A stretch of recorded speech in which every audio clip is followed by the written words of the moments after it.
Hello my friends and welcome to this very special pick a card reading, which is the second part of a collaboration with Helen from Eye of the Serpent Tarot, and we are doing what is your body saying to you? What does your body say to you about this situation? Now, in the previous collaboration that I did with Helen, it was what does your mind and your heart say to you? This time it's what your body and your spirit say to you. So I'll be covering the body aspect, which is here represented by strength. You've got four choices here. You've got the Art of Adventure Tarot, which is pile number 1. And it's represented by the number 8 in this deck. You have the pile number 2, which is the Joe Sparrow Tarot, and that's represented by number 11.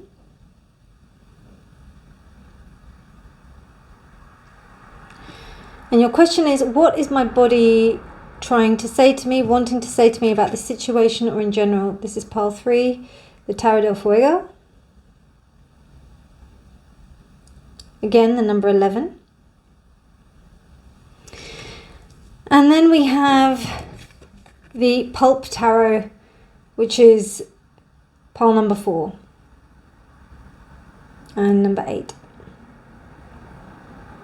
So you have pile 1, the Art of Adventure Tarot, pile 2, the Joe Sparrow Tarot, pile 3, the Tarot del Fuego, and pile 4, the Pulp Tarot. Timestamps will be in the description box below.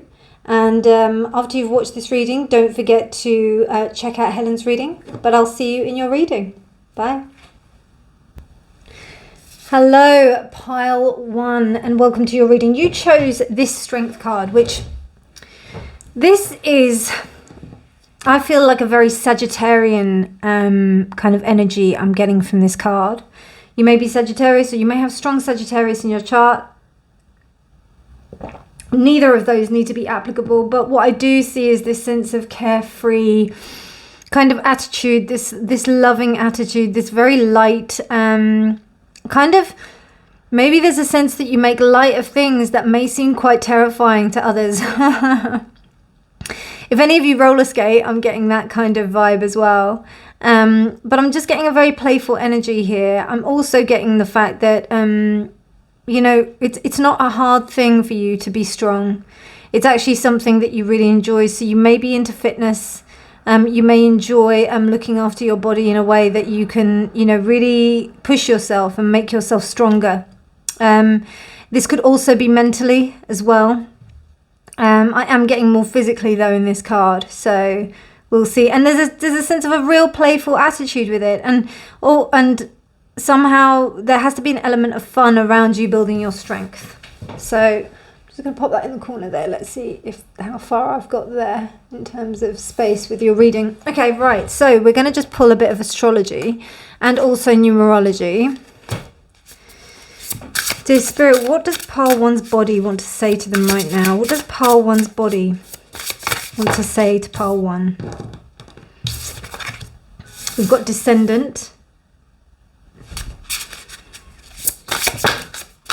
12th house, wow, okay. And something's pulled me to one more. And we've got your Saturn return, wow, okay. So if you are on your Saturn return, and it came out reversed, or so you may be between the ages of 28 and 32, or you may be between the ages of 58 and 62. Maybe with your second Saturn return, or there may be an event that happened in those times of your life that plays a significant part in how you express your strength at the moment. Also, there may have been something that happened to you physically that enabled you to, or caused you to go into a space where it was unknown, that caused you to go into a space that almost you weren't expecting.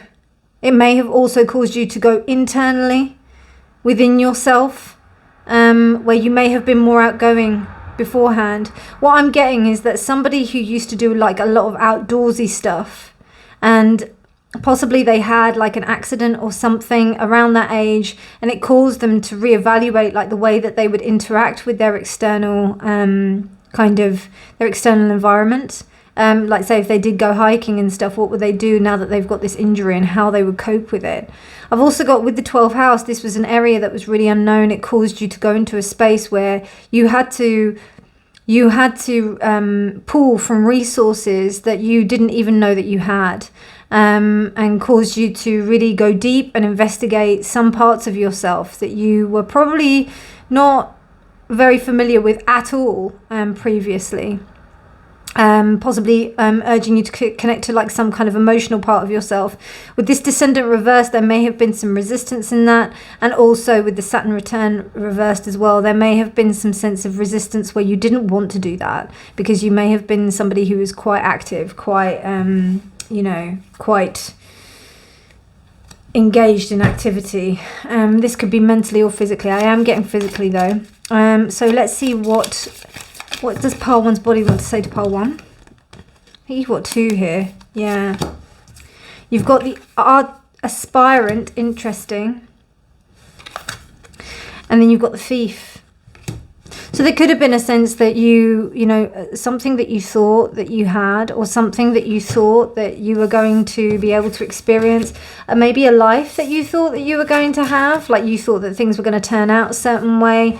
They just didn't, because of this thing that happened during this time. And also what I'm getting is that there was this sense of like, you believing that, you believing that there was something that was taken away from you. This kind of robbed something, and it was really, you had all these dreams and these ideas, but yeah, it was taken away from you. Okay. So let's have a look at some solar energy for you. The spirit, what does pile 1's body want to say to pile 1? You got 2. You got convention, which is Venus in Capricorn. Interesting how we have a walled garden and this child inside the garden in the house. This reminds me of a garden that's in Greenwich Park.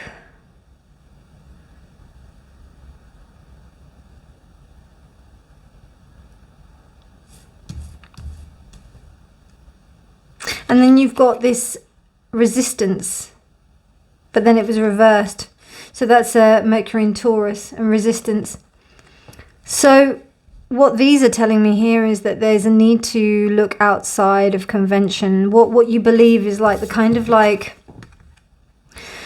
walls of your garden. They need to be broken open, and part of you needs to be free and wild in a way, in order to progress, and also to allow Venus to show her love to you, to show that you are loved and that you're not forgotten. And then this resistance is like almost that it was broken, this Mercury in Taurus, because, when something happens, particularly like the Saturn return, there's no, you can't resist it, because it's almost like a bulldozer coming in and just doing what it's doing, and you can't question that really. So I'm going to pull some animal advice for you, dear spirit. What messages, what does pile 1's body want to say to pile 1? Okay, you've got 2 again. You've got the bat and the raccoon. The bat is reversed and the raccoon is upright. Yeah, there's this sense of retreat that I'm getting on here, pile 1. This sense of you having to retreat into a space where you may not have been used to. And even though you may have been used to going under the radar, there's something like, I don't know, I just get that the, bats are blind. They're guided by sonar, but it's almost like that you had to be guided a different way. I'm just going to double check what the book says about that. So my friends, after having a little look, there's something that may be pushing you towards something artistic, because this change has made you kind of reconsider what it is that you find attractive, what it is that you have been walled in previously in your past endeavors. But there seems like a real break in the resistance that you have felt towards this. And there's an aspiring nature to you being able to go forward with some kind of artistic endeavor. And I think you're keeping this under the radar. There's a sense of also you not listening to your subtle energies. There's something that your subtle energy is telling you. And I feel that the more that you become in tune with that, the ability you'll be able to feel okay with this kind of change that's happened. And once you get over this idea that something was stolen from you, or that you have been stealing, or like maybe you were cheating life or something like that, once you get over that kind of block, then I think that you would be able to kind of really come through on your own and get into a place where you're really actually quite proud of what you do. It's just going to have to happen in a different way than you actually assumed it would, because that's what I'm getting from here. I'm getting this sense that, you kind of wish that you didn't have to do it, and there's a little bit of imposter syndrome that's going on here, particularly with this thief and this raccoon energy I'm sensing.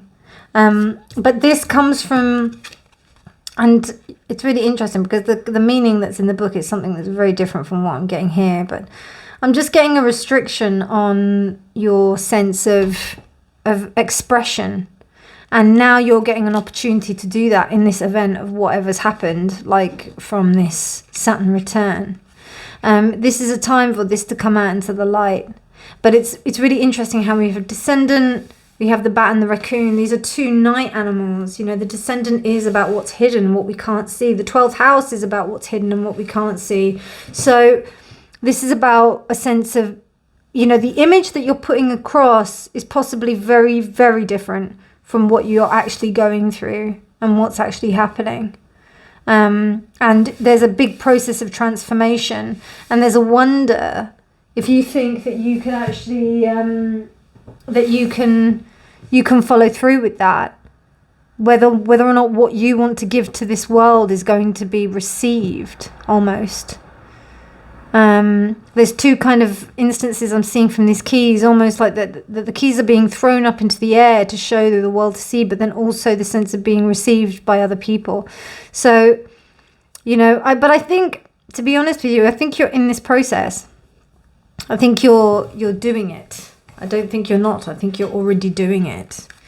And these readings are just, and this is the kind of calibration point where we have. So this is what your body is trying to tell you. If this doesn't resonate, then maybe this is not your pile. Please do check out one of the other piles. But otherwise, please carry on listening and let's see what we come up with.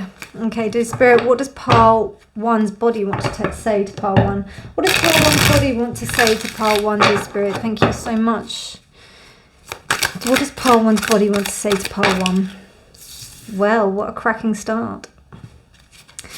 What does pile 1's body want to say to pile 1? Okay.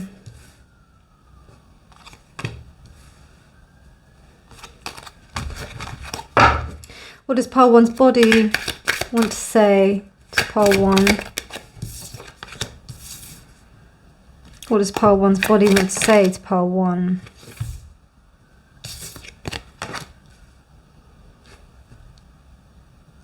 So what we've got here is with the sun. I hope you can see all of that. Okay, no, you can't. Okay, right. So I will pop. I think that's a sign for me to pop that there, isn't it?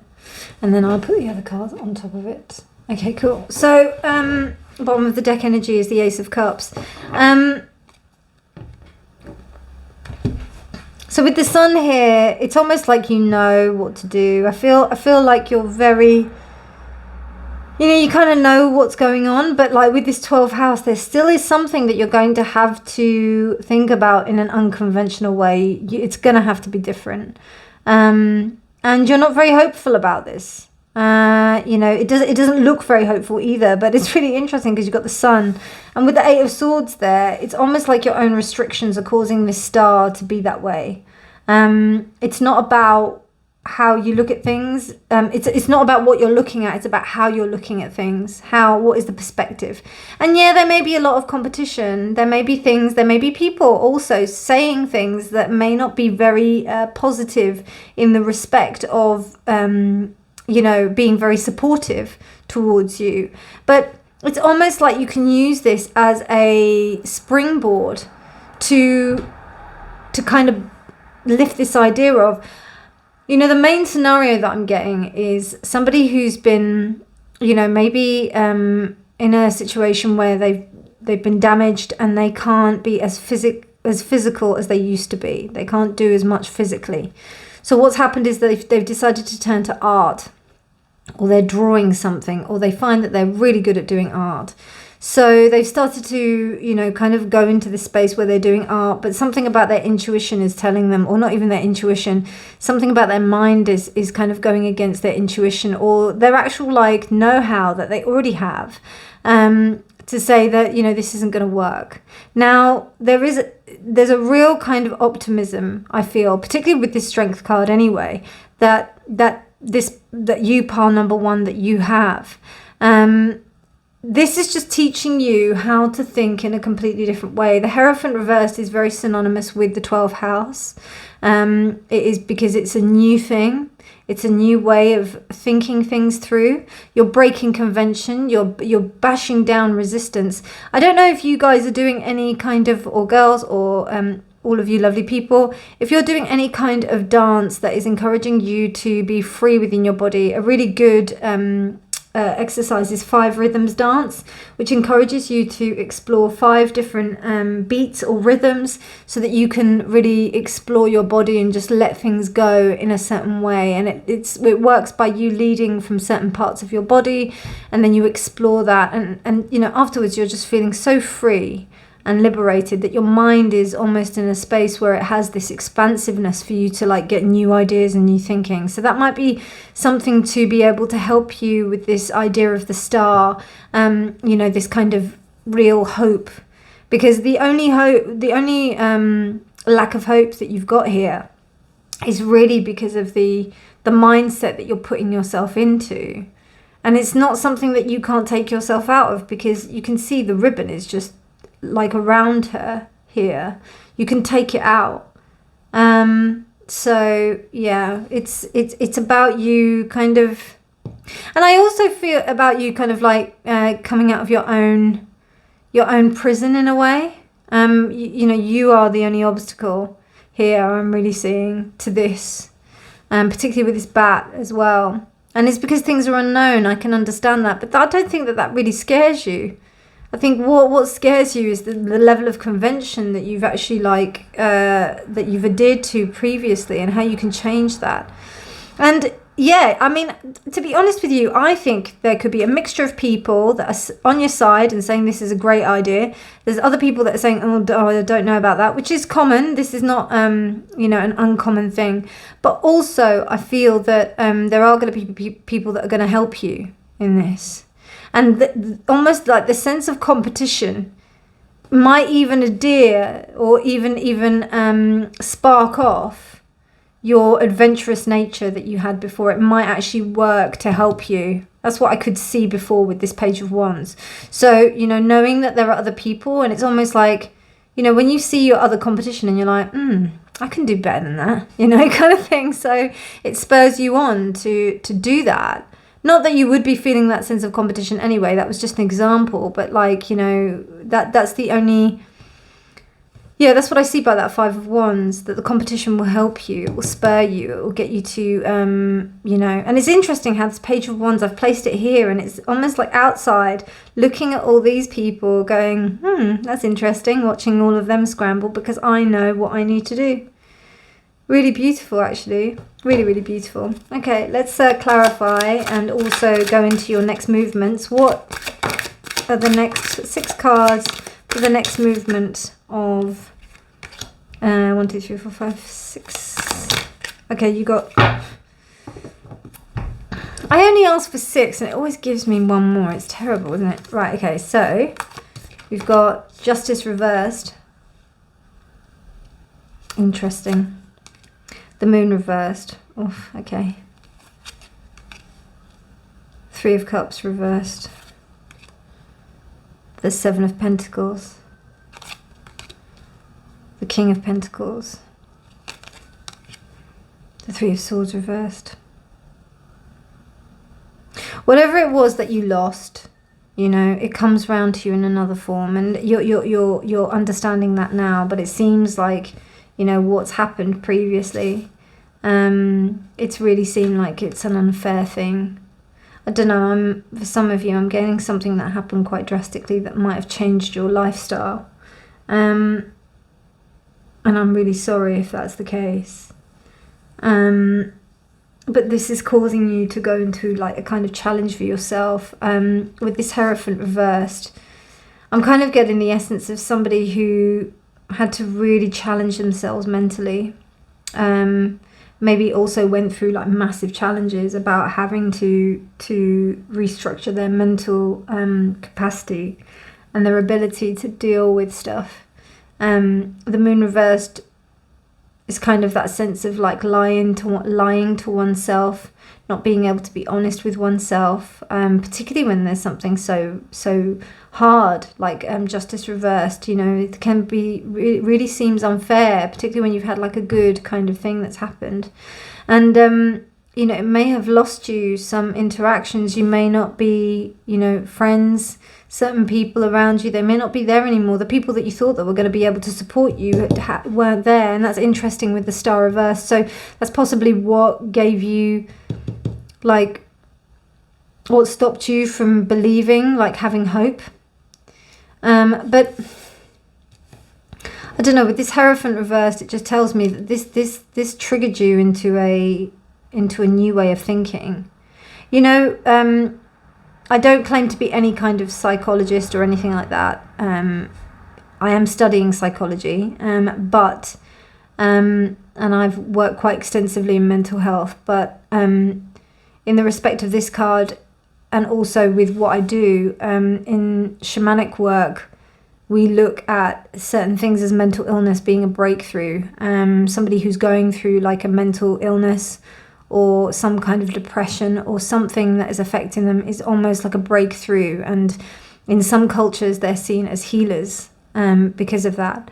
And I am getting an essence of this here, where you've had this like massive breakthrough where you're having to work through it, and it sometimes seems like, you know, you're on your own, and you know, you're kind of doing the work and you're doing what you're doing, but you don't seem to be getting much reward for it.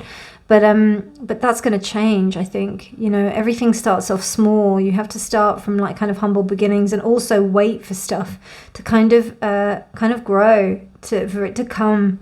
But there is a sense of where there's this, you know, tiredness.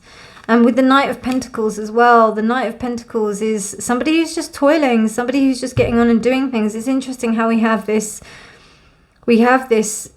robot which is on a horse, but the horse has no sign of moving because it's just staying stuck there, even though there's water there.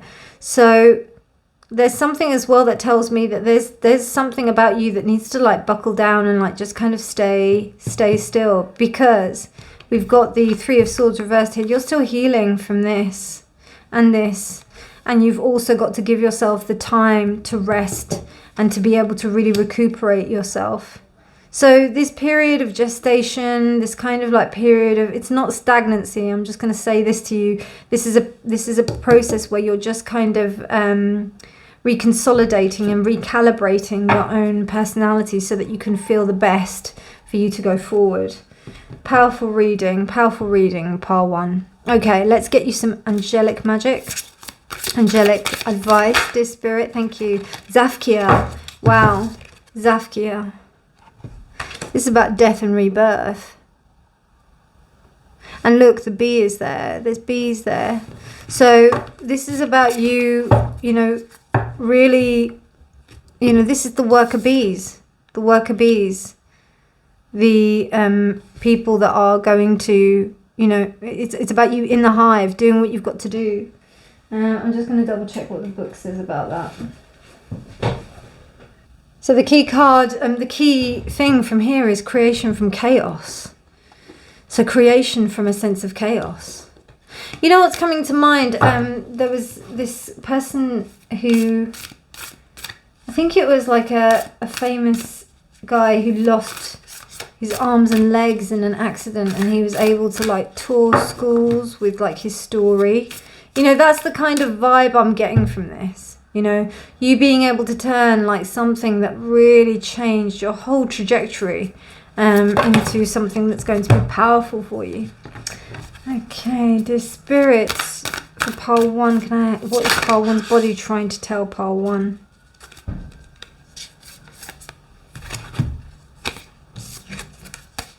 Okay, so you've got Sphidaya.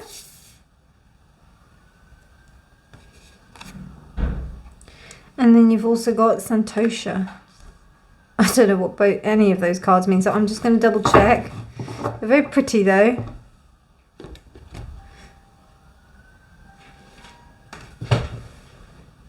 So my friends, self-study and contentment.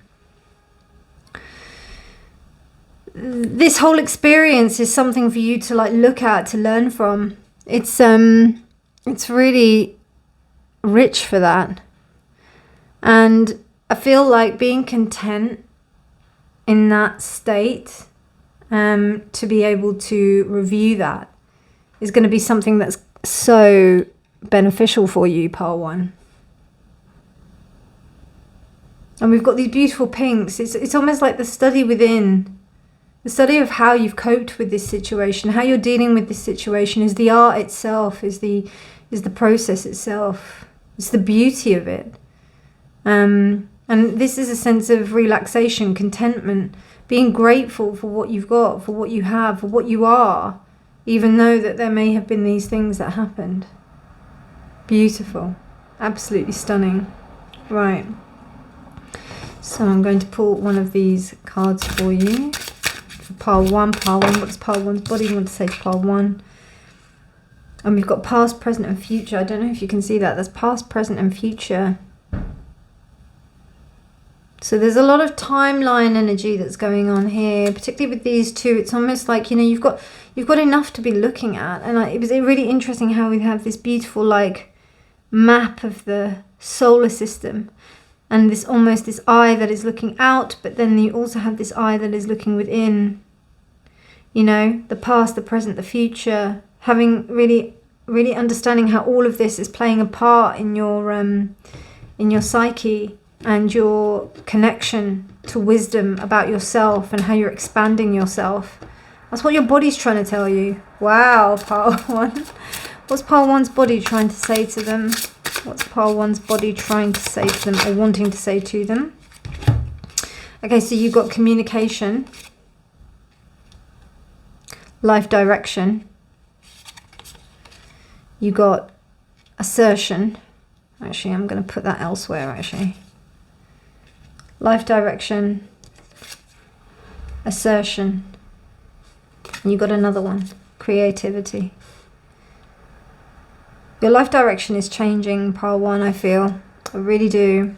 I feel like you're, think you can't adhere to the old patterns of the past in order to move forward with this. It's something that you have to change.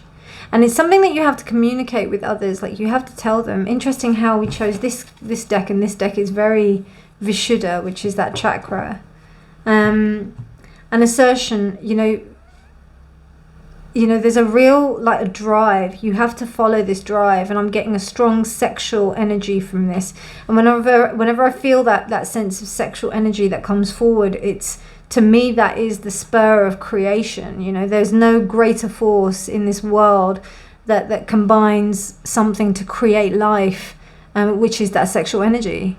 It's that drive, it's that pull towards each other, and you've got Mars there. So I feel like, even though we started off with something that's quite playful and quite joyful, I think that there is something very sexual about this. That means that, you've got a desire to create. You've got a responsibility to create, actually. A responsibility. It's not just, oh yeah, I'm going to create for the sake of it. You actually have to. And I felt it with that raccoon energy, because it was almost like the artist, and also with this as well. You have a it's almost like it's your dharma, pile 1, to go ahead and create what you need to create, in this space of where you've got this from, of where this stuff had happened. It's about you transmuting it. And you have a duty to us to show us. So I can't wait to see what you come out with, pile 1. Okay, I'm going to pull one of these. Okay, so we've got 3 here. So we've got touch, sensitivity, numbness, and tenseness. We have time, synchronicity, urgency, and inopportunity. And then we have veneration, which is devotion, sacrilegiousness, and adultery. So to me, what this is saying is that you are very sensual beings, pile 1. You need to do, I don't know if you get a massage or anything like that, or if you're able to like indulge in some kind of like sensual activity. That's why something like 3 rhythms is so good if that's physically doable for you, because it allows you to connect to your divine feminine in terms of like sensual expression. And I think that that's really important for you to connect to your feminine and your creative side, and the freedom that can kind of work with this convention and resistance. You've also got time, which tells me that, you know, everything is happening. There's a sense of divine timing here. And I think that when you start to show this sense of devotion to yourself, particularly with this Santosha and the Svadhyaya, then you can really kind of give yourself the veneration that you deserve. Because if you show that as an example to other people of how to communicate with you, then they'll have no option but to do that for you, which is what's going to happen here. And then you'll find the right people that will come to you and who will be able to share that beauty with you. Okay, so one last card to close out, which is a gemstone, the physical reality. Dear Spirit for pile 1, thank you. You got 2. I love what I asked for 1 and 2 pop out, so it's really nice. We get spoiled. So you've got, wow, selenite, which is luminous cleansing and protection. These are selenite. And then you've got Ethiopian opal. Oh, I love Ethiopian opal. Okay, let's have a look. So you've got here luminous cleansing protection. With its moonlight glow, selenite illuminates your spiritual truth and greater purpose. It aligns your chakras and raises your awareness to higher dimensions, opening communication to your spiritual team. It brings clarity to the mind and slices through any negativity or confusion, cleansing your energy and awareness to your subconscious patterns, highlighting what is ready to be healed. It activates the crown chakra and provides a doorway to personal transformation. Cleanse your way to clarity, and that's Taurus and the moon. And then we have the Ethiopian opal. Oh, I love opals. Love opals. So we have rebirth, portal, desire, rebirth.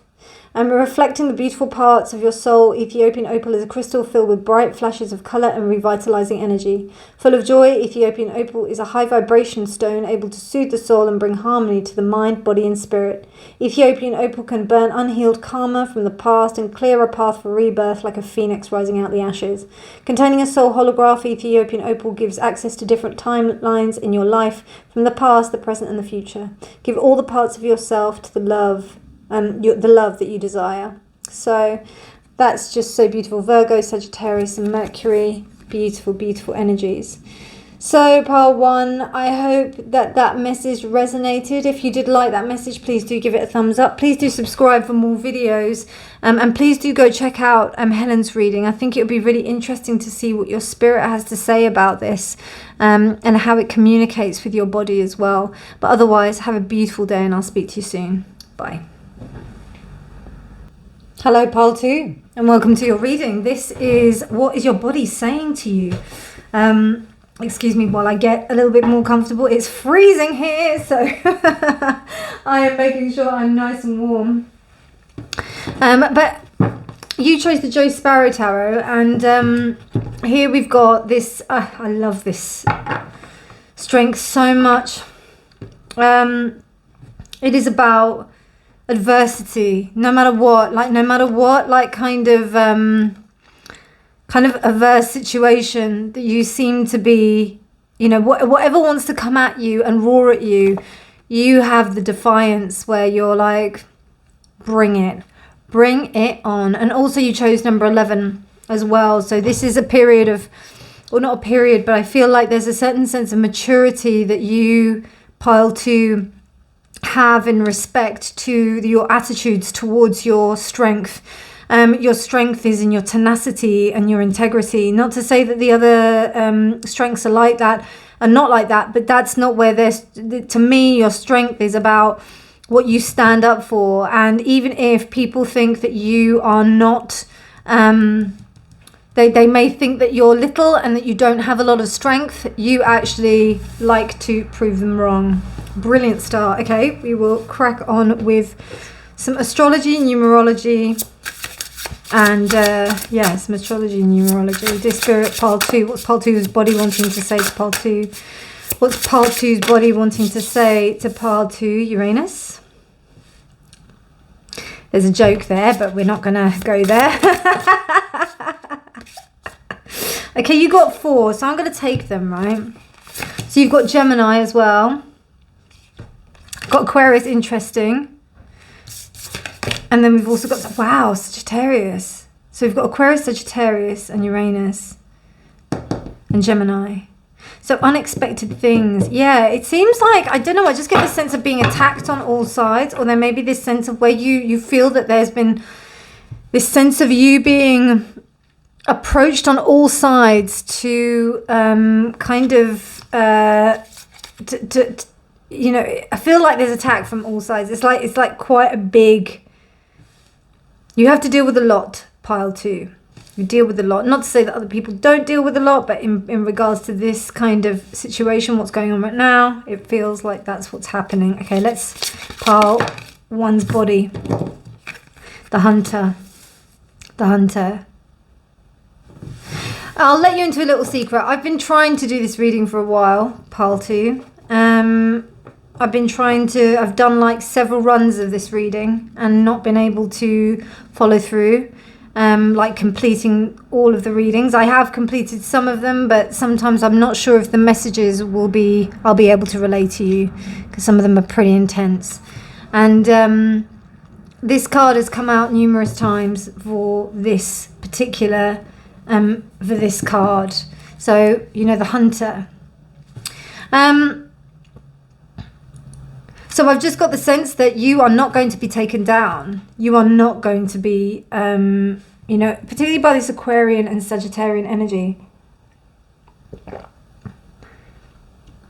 It's almost like you want everybody to get along. You may be some kind of negotiator between forces. You may be some kind of like peace negotiator or, you know, negotiations officer.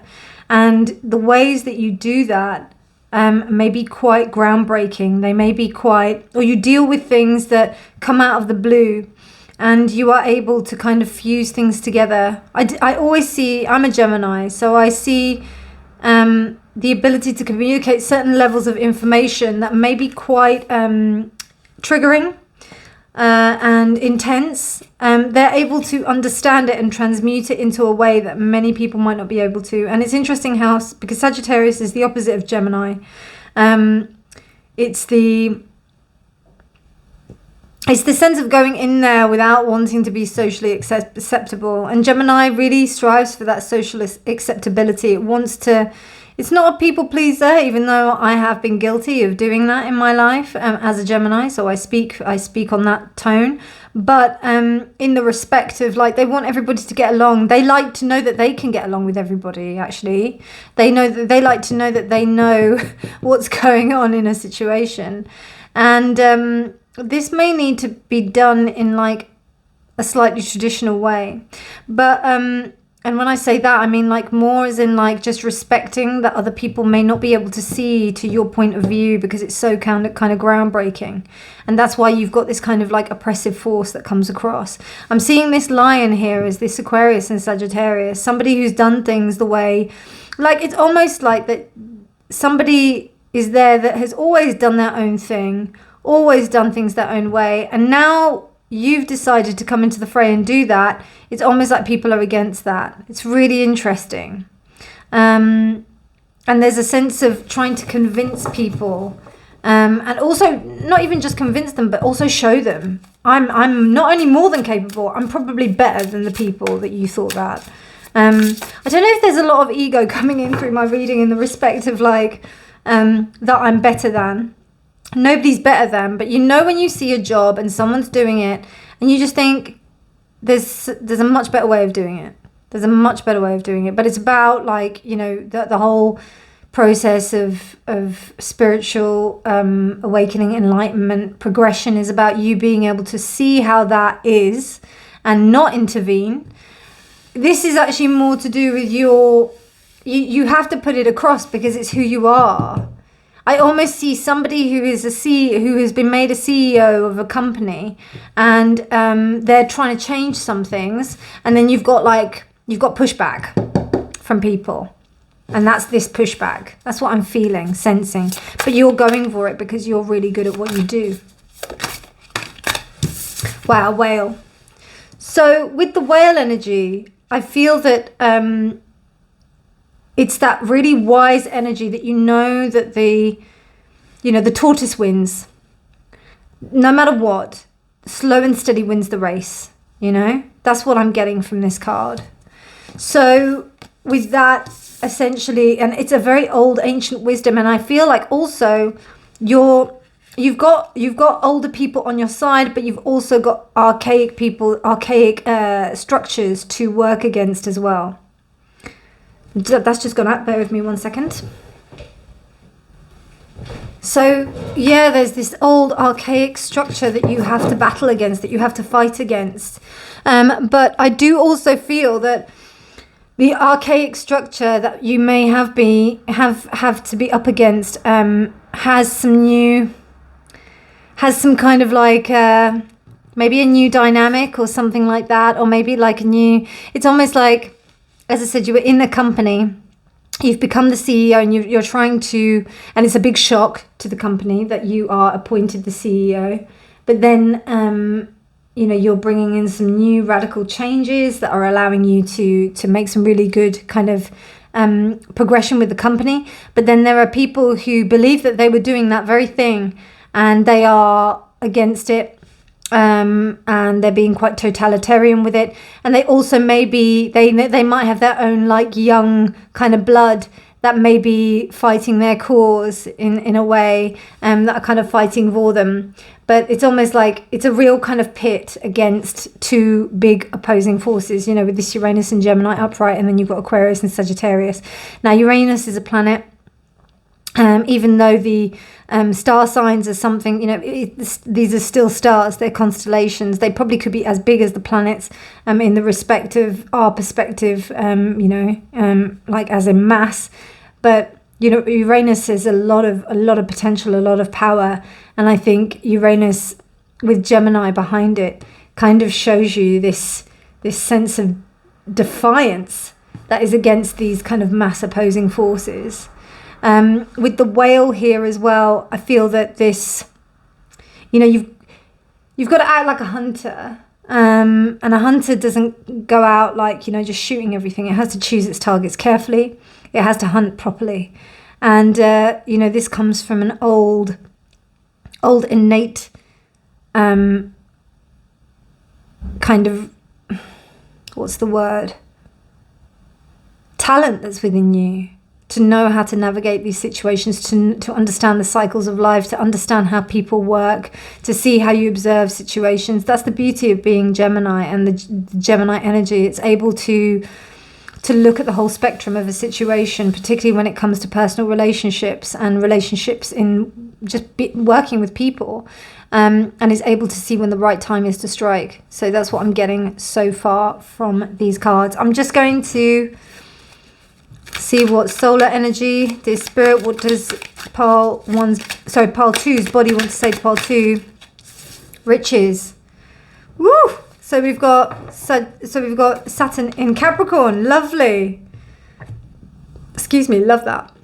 So this is a very fortunate thing for you.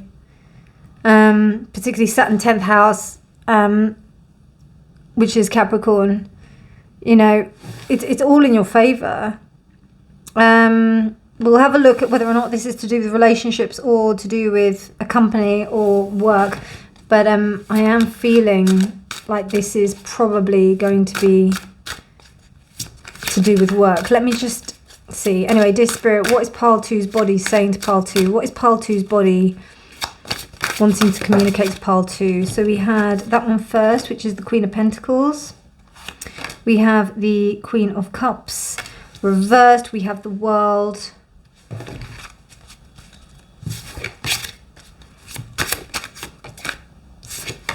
We have the Ace of Pentacles. Interesting.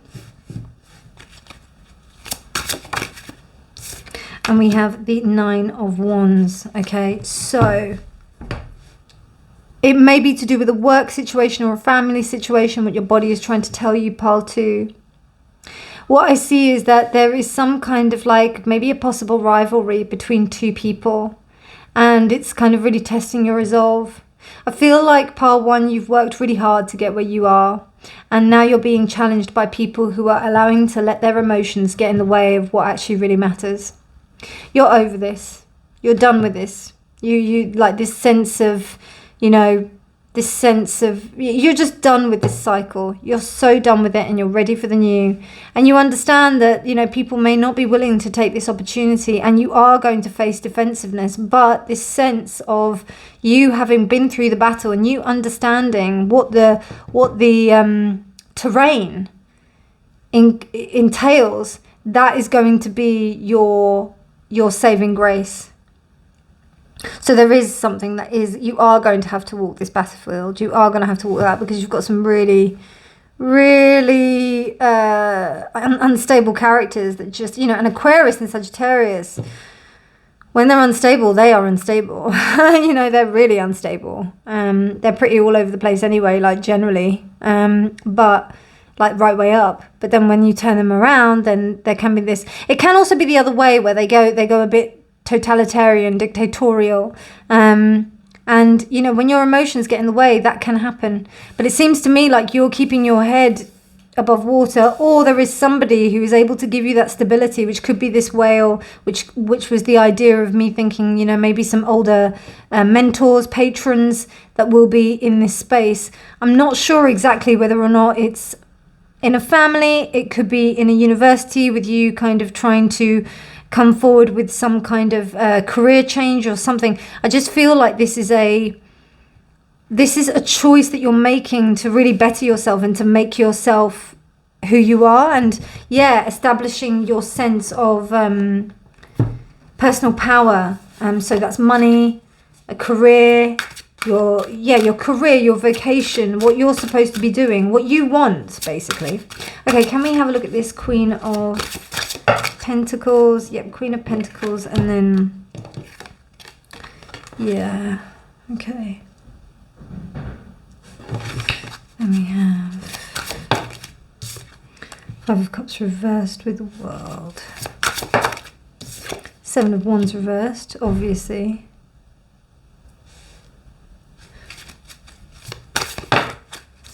Yeah. Okay, two Queens reversed.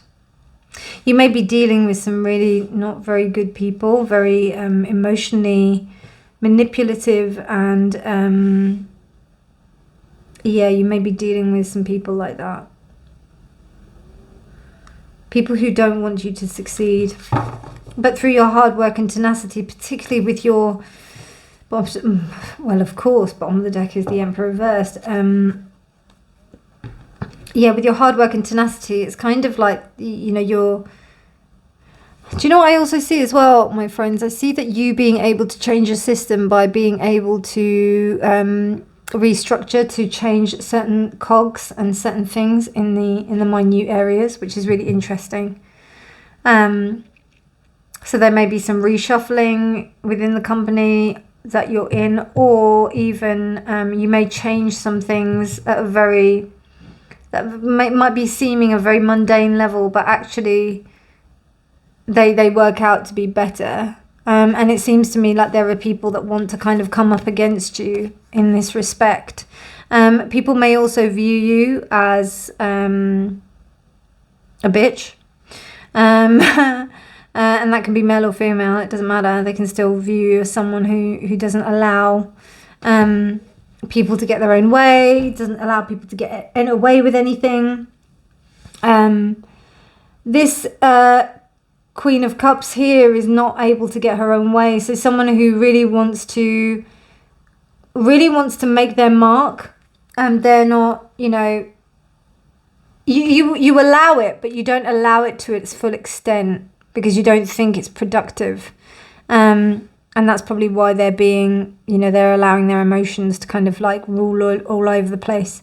And then what you've got here is then you've got the World, and you're making, you know, it's a disappointing situation. If you enter any kind of situation where you've got people that are, you know, they're kind of up against you before you've even spoken, it's really difficult. So, you know, rather than crying about the things that you don't have, you really are taking, right, okay, I've got 2 cups here. So I'm going to, you know, I've got good relationships here that I'm able to like capitalize upon. And that's really going to help me. 7 of Wands, it's almost like, you know, there's this sense of like people, yeah, I mean, they really want to try and like push you down. They want to kind of hurt you in a certain way, and you're like, you kind of overthrow them completely. I feel like, you know, even though there's this opportunity that has been missed, you still, I don't know, there's a real tenacity about you, Pile 2. You're able to turn this situation on its head. Bear me.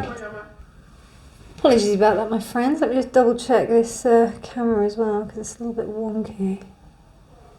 Okay, right. Yeah, so, yeah, you've got like, your level of tenacity is really going to like trigger some people. And I just think that, you know, people are either going to think that you're someone who's reacting in a bad way, or people are going to try and bring you down. But I feel like that's not going to be possible. There is this kind of oppressive force that I am seeing with this. Let's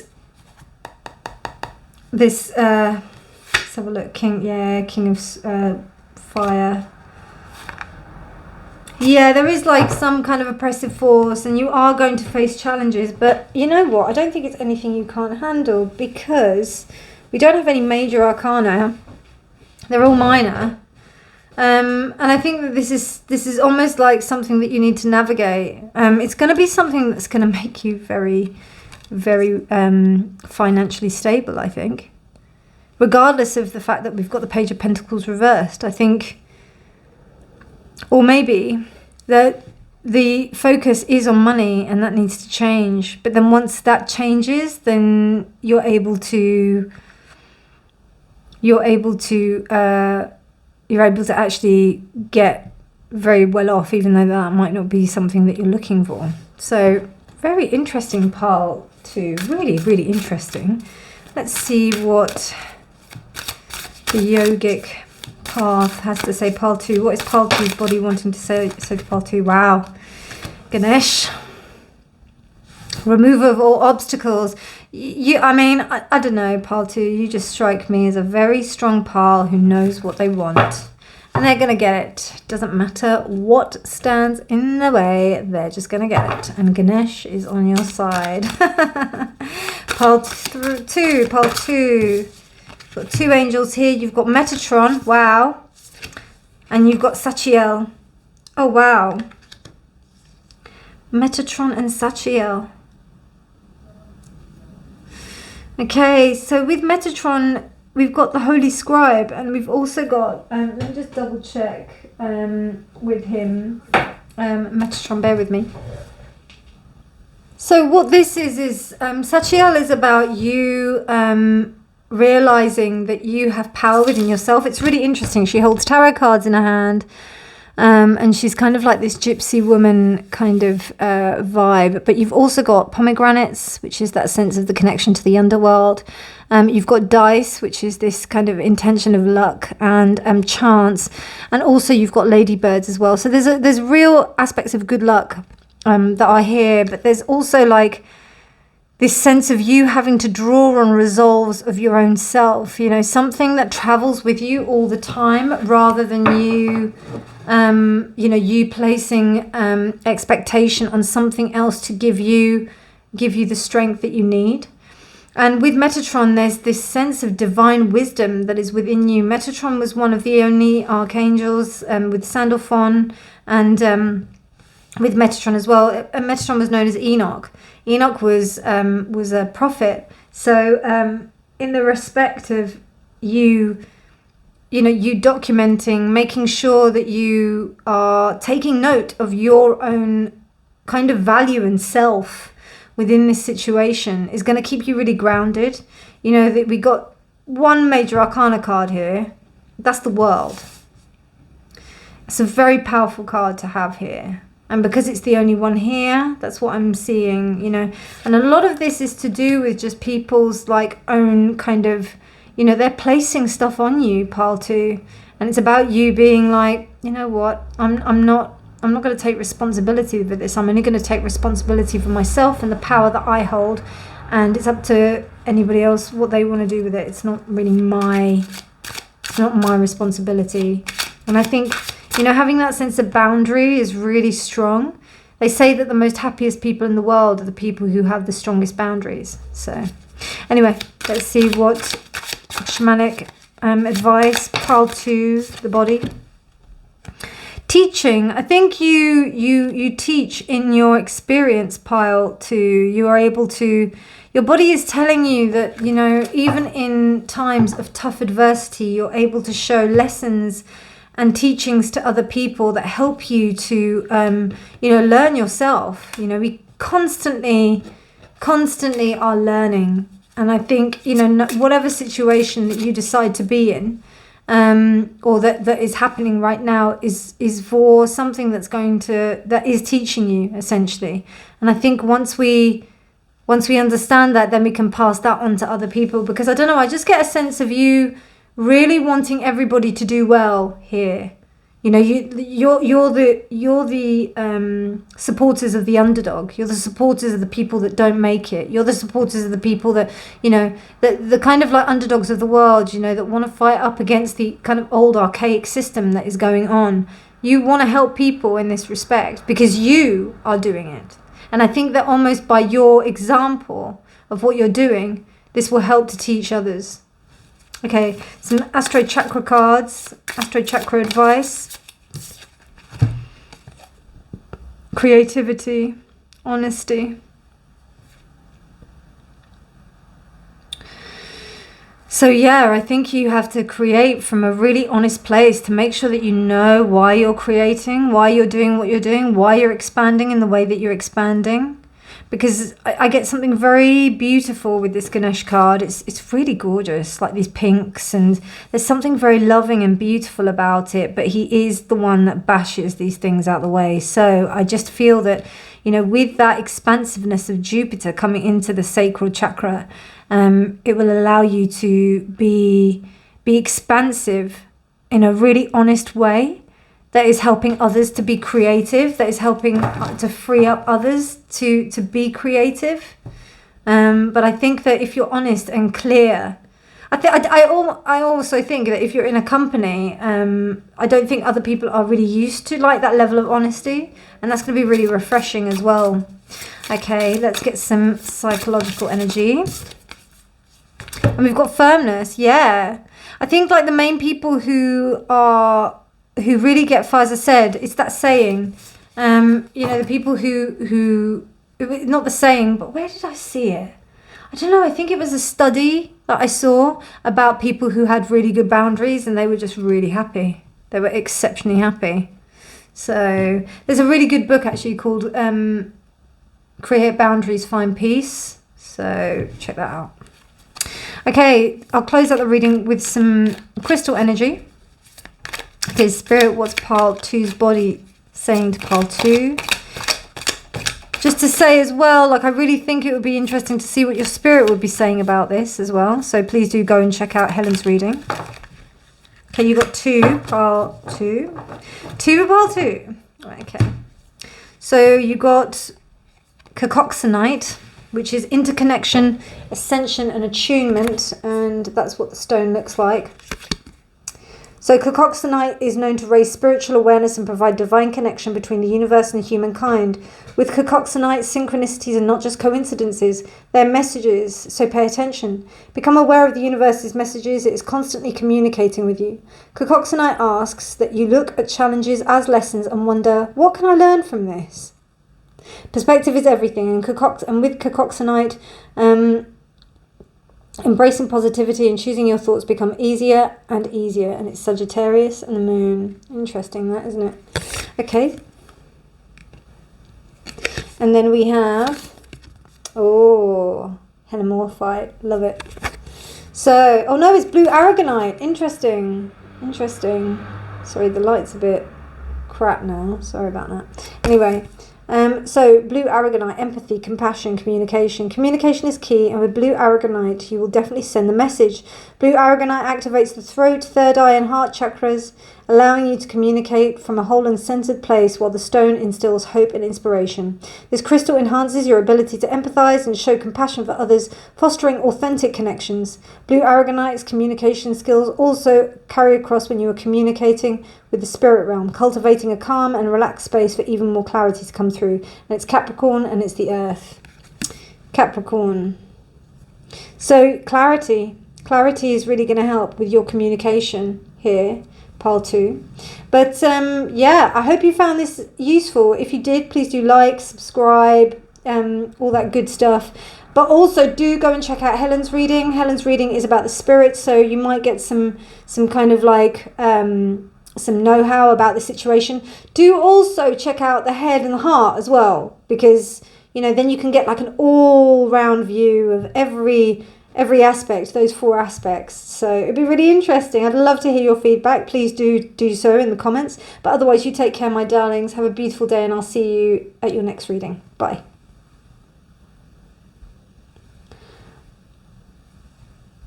Hello, Pile 3, and welcome to your reading. You chose this strength card, which is from the Tower de Fuego.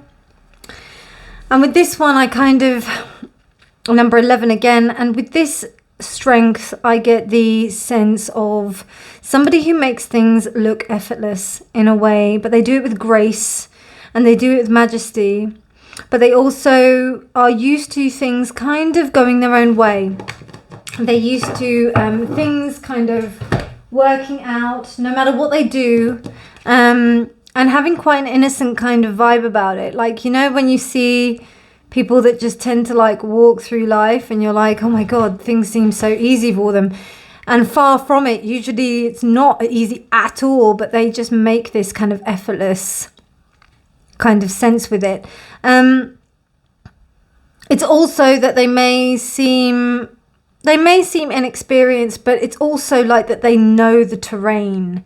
There's something that you can tell about them, that they have traversed this plane, that they have worked this, that they have done this many, many times, and do not be fooled by their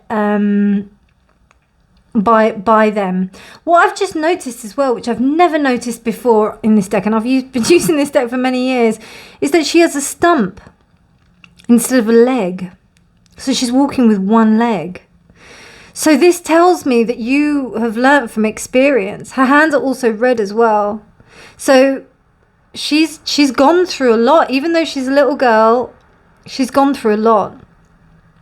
So there may have been traumas, trials, tribulations that you might have gone through that make you who you are today, that make people think that they have an idea about what you do, but really they have none.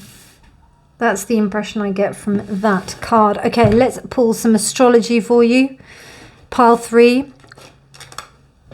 What is Pile 3's body wanting to say to Pile 3? What is Pile 3's body wanting to say to Pile 3? What is Pile 3's body wanting to say to Pile 3? So we've got 3 cards. We've got Cardinal, we've got Pisces, and we've got the first quarter. Interesting, very interesting. Yeah, there's a very initiatory energy I'm getting from this pile. Just double check that that's straight. Yeah, so something that initiates energy, that drives energy forward, that basically makes things happen, makes things, initiates things. Also with this first quarter, that's when stuff starts to come into fruition from the point of the new moon being new beginnings, new intentions. The first quarter allows us to push into the manifestation of what we're deciding to do. And then Pisces is this wonderful opportunity to combine the dreaminess and the vision and the unknown, and also the intuitive kind of energy that comes with this. It's interesting. I do get a very Piscean vibe with that pink of that little girl. It's that innocence, but it's also that mysterious nature, let's just say. So yeah, that's what I'm getting from this. So it's almost like, people think that you float through life, but actually you're super strong. You're super strong, and your tenacity is in your gentle kind of approach to things. You don't force things. I find, or I feel like you just kind of like, you kind of wait for the flower to open rather than, and you're okay with that. This spirit, pile 3's body, pile 1, pile 3's body, pile 3's body, pile 3's body, pile 3's body. What is pile 3's body wanting to say to pile 3? What is pile 3's body wanting to say to pile 3?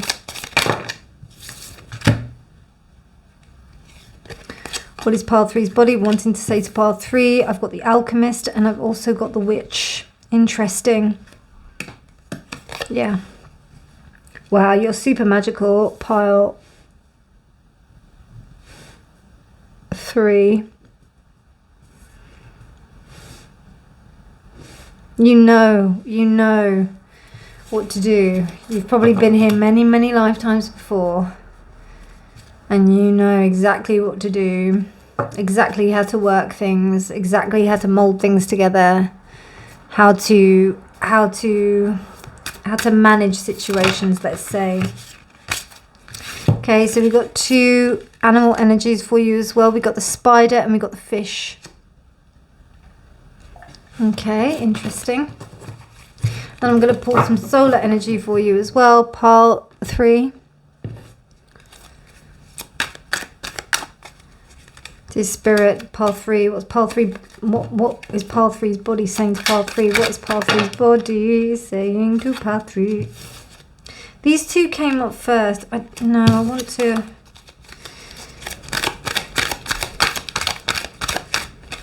What is pile 3's body saying to pile 3? Thank you. Wow. So Aries and the moon. Sorry, Aries and the moon. Protection. And it's reversed. So off the bat here, just make sure that you got your protections up. Make sure that you're doing your prayers. Make sure that you're, because if you're, the thing is, right, what we have here is we have like a lot of people that are invoking spirits. They're like, they're connecting to the spiritual realm. But just like if you were to plug your computer into the internet and you don't have protection against viruses or anything like that, particularly if you enter signs that are, or not signs, if you enter sites that may not be legit, or may seem weird, because you never know where a link might take you. If you don't have adequate protection on that scope, on that scale, then you may get, you may get attacked. You may get some stuff happen to you. So I would up your protection. It seems like there's something, because I don't know, I just get the feeling of like delving into these realms, people can underestimate. They think that they're just divinely protected because of something else that they do. But that to me, and sorry for this analogy, but it's like having sex without a condom with a lot of different people. It means that you have no idea what you're doing, and and I know someone who unfortunately has caught a really devastating disease from doing that, and it was like only their 4th time. from having sex. So that's really difficult. So just to, on that note, like, I just feel like it's really important to hone in, you know. It may be all love and light in the respect of you sharing your energy, but like, I really feel like there's a sense of you having to protect yourself because you have this abundant energy. Yeah, just thought I'd make that clear. Anyway, I'm just going to just double check what this is, because the reversal is prompting me to look at it. So my loves, if you've been feeling a little bit like down and under the weather in the respect of like your energy being down, I wouldn't be surprised because of this protection. So you need to up your protection. This is a clear message for you to up your protection. You know, and particularly with this Piscean energy, and then we've got this fish, there's a tendency to kind of like get lost in the flow, and not knowing which direction to go in.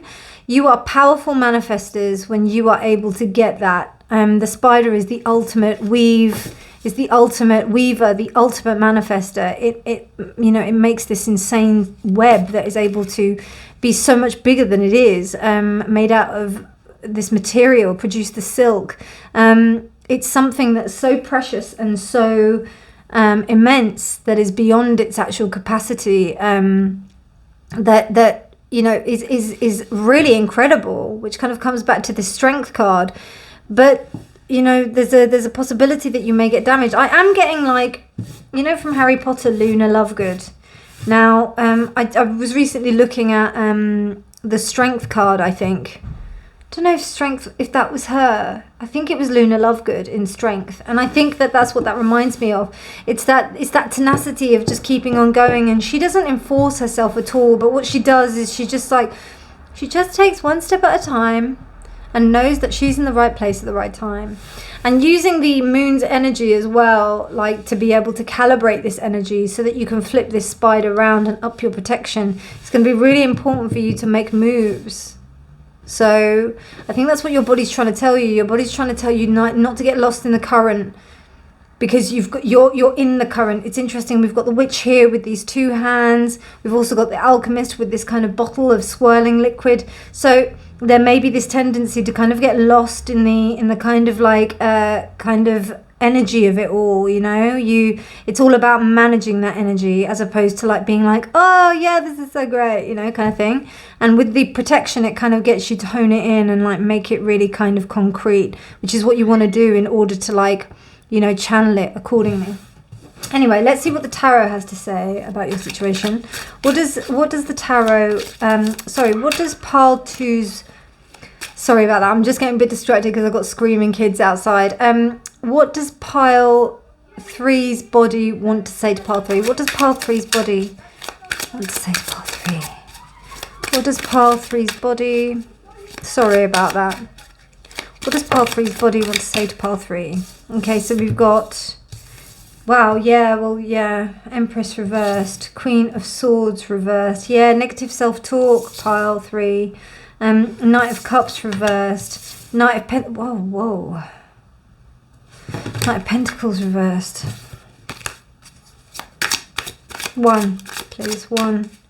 What does pile 3's body want to say to pile 3? What does pile 3's body want to say to pile 3? Excuse me. Pile 3.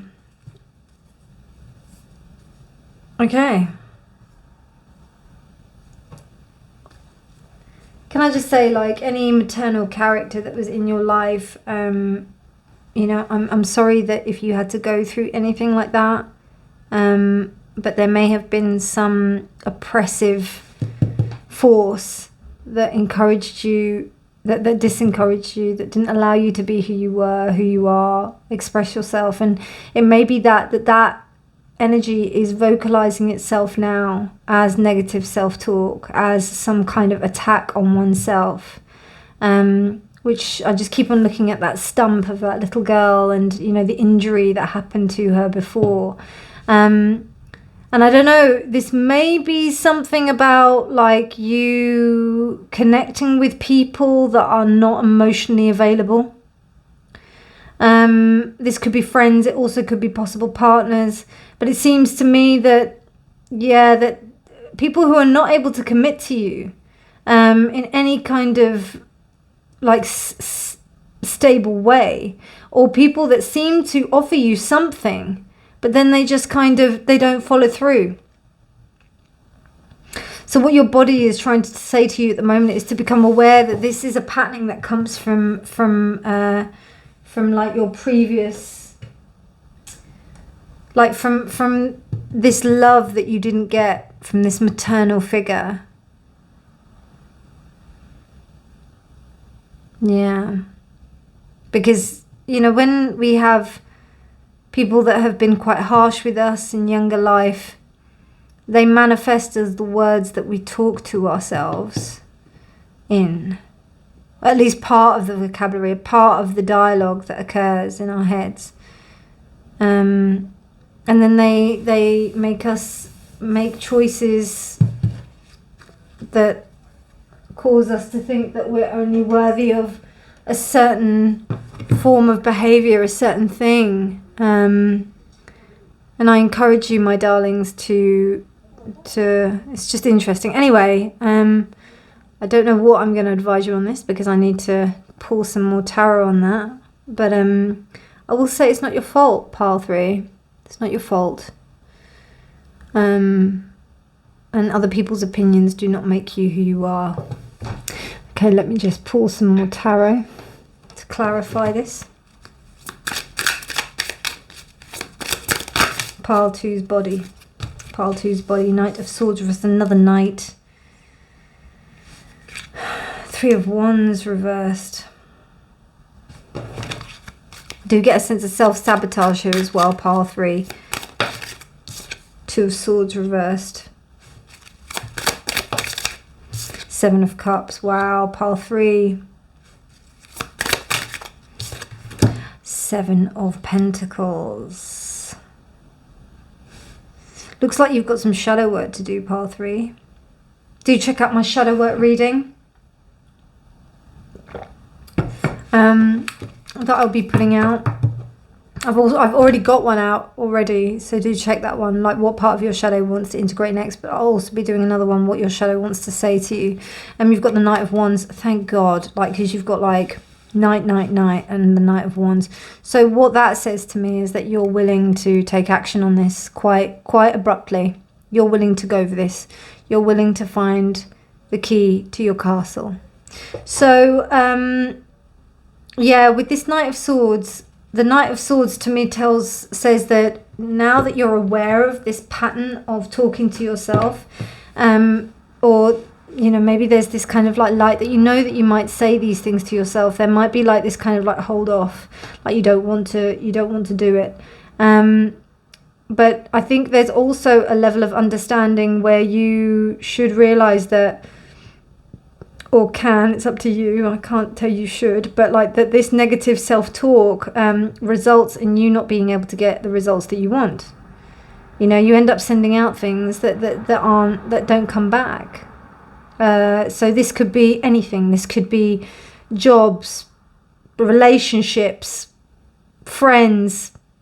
This seems to me like an overall problem, because what gets me is that there's a masses of potential here and exceptional ability.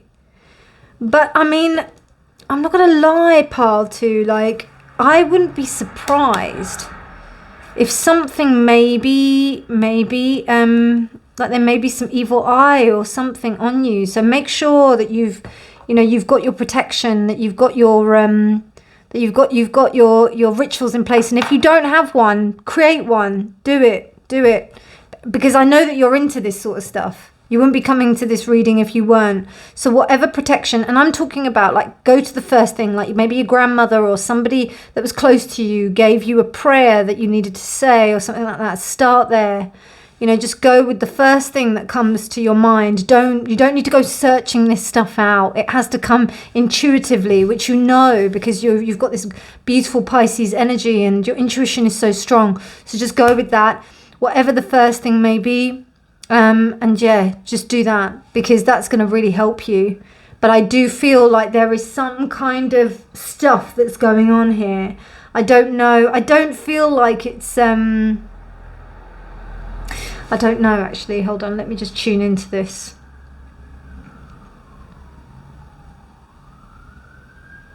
It may have been something that continued down your family line. Like there may be some issues. I don't think maybe. I think there is some issues or there may be some issues that concern with the mother line. And because we've got, do we have 2 queens here? No, we've just got 1 Queen of Swords here. So, but this is to do with, I don't know, with these knights around. It just kind of gives me the idea that this is something to do with relationships. And if you're heterosexual, it doesn't necessarily mean that, if you have problems with men in your life or women in your life, it's to do with the mother or the father in the respect of like the gender that you go for. That's nothing to do with it. You can still have issues with your mother and still have problems with your relationships if you're heterosexual. The mother connection is exceptionally important. So if there's issues around that, particularly with that Queen of Swords energy, that's something that needs to be looked at and healed. And then with the 2 of Swords reversed, but that's why everything that you're sending out, it doesn't seem to be fruitful. With that, particularly with that apple reversed. Then you've also got the 2 of Swords. Now the 2 of Swords here says to me that you've had enough. Like you are willing to speak out. You're not going to keep quiet about this anymore. And it also could be that when there has been potential romantic partners or potential emotional connections with people, that you have ended up either compromising your boundaries with them, or you've ended up lashing out. So, this is something that you want to change. And I don't know if I just got a flash of it, but some people might think that there's something wrong with them. Just to let you know, I don't think there's anything wrong with you. If you've got psychiatric or mental health problems, that's, I think that's something to work through. And as I mentioned with one of the other groups, I said that, in shamanism, there is a very different school of thought. The Western school of thought towards mental illness is very different. I believe that both sides, and this is what I'm currently studying at the moment, so both sides of Western medicine and Eastern medicine and integral medicine from all over the world needs to be integrated in the respect to mental health and mental wellness. And in many indigenous cultures in Africa and in South America, mental illness is seen as a breakthrough, is seen as like, the awakening of power. So I just want you to keep that in mind. If there are people that are saying that, that you might need to go and seek help or something like that, please only do that because you want to. Don't do that because you want to kind of people please anybody or anything like that. Do that only because you want to, because you're an amazing human being. And, I think that's just really important to put across. I will just vouch, I don't have any kind of formal mental health qualification. But I will say that I've worked with many people who've been in this field and also with many patients as well. And, what we can do here with each other is to empower each other. That's the most beneficial thing for each other rather than ostracize and segregate. So I just wanted to make that clear. You've also got the 7 of Cups here, which is a tendency to dream, this is something that is very dreamy. It's very, ethereal, and you think that you have more options than you do. And I don't know, with this fire all around it, it tells me that it's almost like kind of castles in the air kind of vibe. So, I think this is about you being able to understand, maybe the expectations of people, they may end up being something that's so far removed from what they're actually presenting to you. It's actually something what your head is showing. I don't know, but that could be a possibility. And with Judgment reversed, when I see this 7 of Pentacles, it's almost like it's almost like a lost cause. It's almost like you're losing money. It could be that you're not in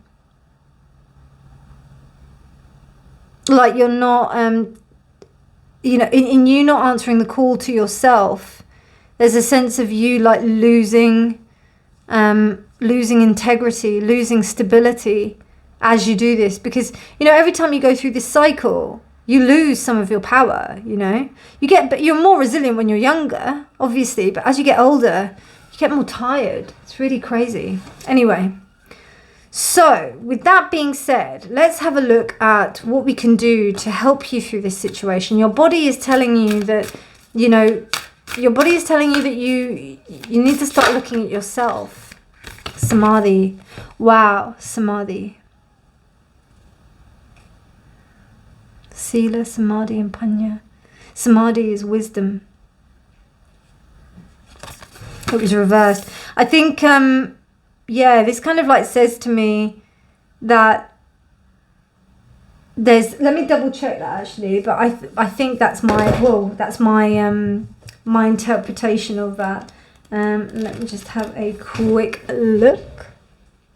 Yeah, so the sense I'm getting from this card is like the denial of the wisdom that is already innate within you. It's almost like you're allowing the material and also external factors, because we've got so many knights here, and we've got a queen here, 3 knights and a queen and an empress. We've just got a lot of people here, and it's almost like there's this sense of people allowing you to, allowing themselves to be a direct influence on your power, and you need to put that in the bin. You need to put that in the bin. That's what your body's telling you, my loves. Dear Spirit. No, there's too many. I just need one. Dear Spirit, what messages for pile? Thank you. Cassiel. Cassiel. Oh my gosh. And it's this beautiful Indian goddess. Wow. I love that. Cassiel. Cassiel, Cassiel, Cassiel. Let's see what the book says here. Serenity, solitude and temperance. God is my cover. Spend as much needed time alone in quiet solitude to rest and recharge. Honor yourself and be gentle with yourself.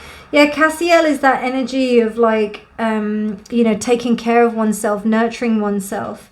And I think that that's really important for you to recognize within yourself, like the beauty and the divine energy that is there. And I think with that kind of like rest and solitude within oneself, you're able to kind of recalibrate your strength and invoke your protection. You know, look out to Cassiel, Archangel, for protection if you haven't done so already. I really am putting this strongly, because like you've got Aries here.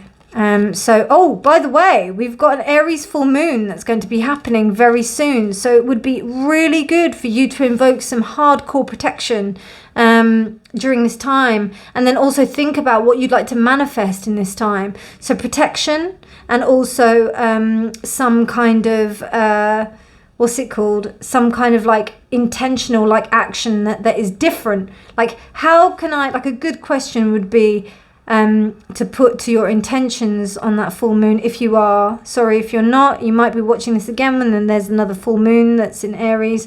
But a good question would be, how can I change myself so that I can have the future I want, or bring the future that I want to myself? How can I invoke more love to myself?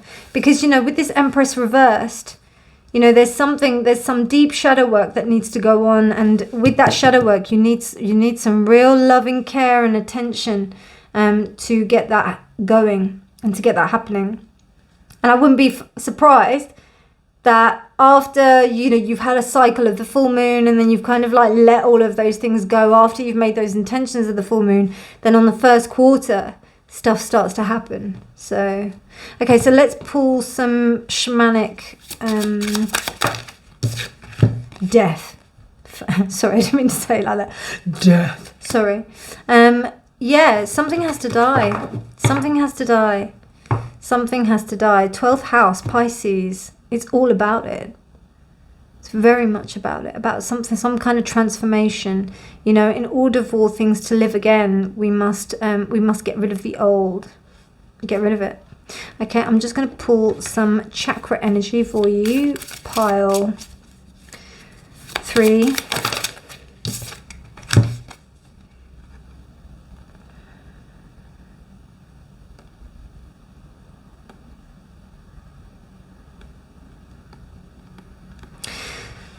Selflessness.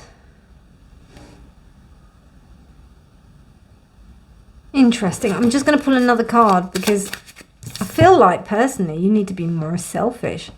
Wow. Interesting. We've gone right up there into that top chakra.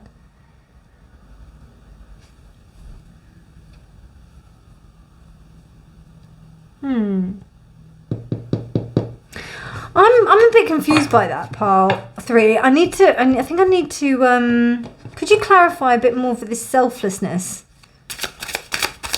Please. Wow, okay, right. Then that is about the expectations. Yes. Okay, then that is about the expectations that you have on other people, on how they meet your expectations.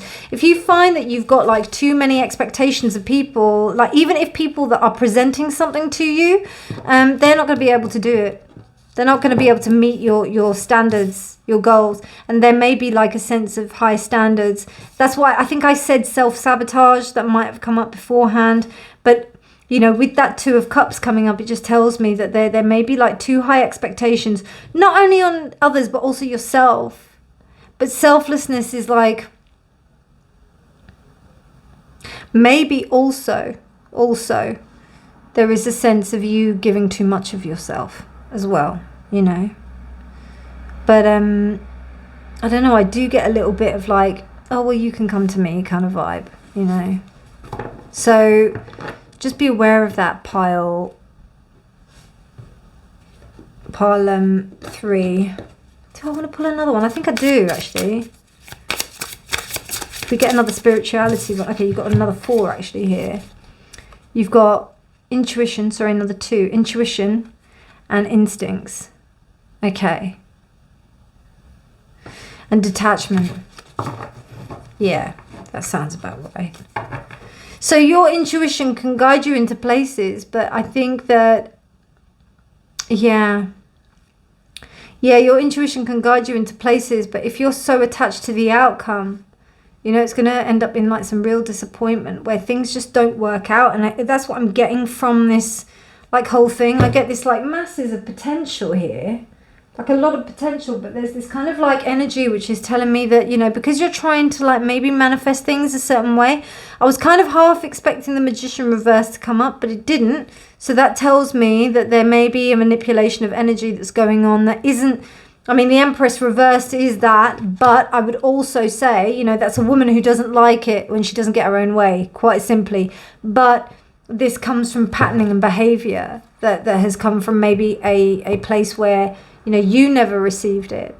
So, you know, once you start to understand that about yourself, then that might be that might invoke the protection that you need as well. But I do encourage you to do something in protecting yourself.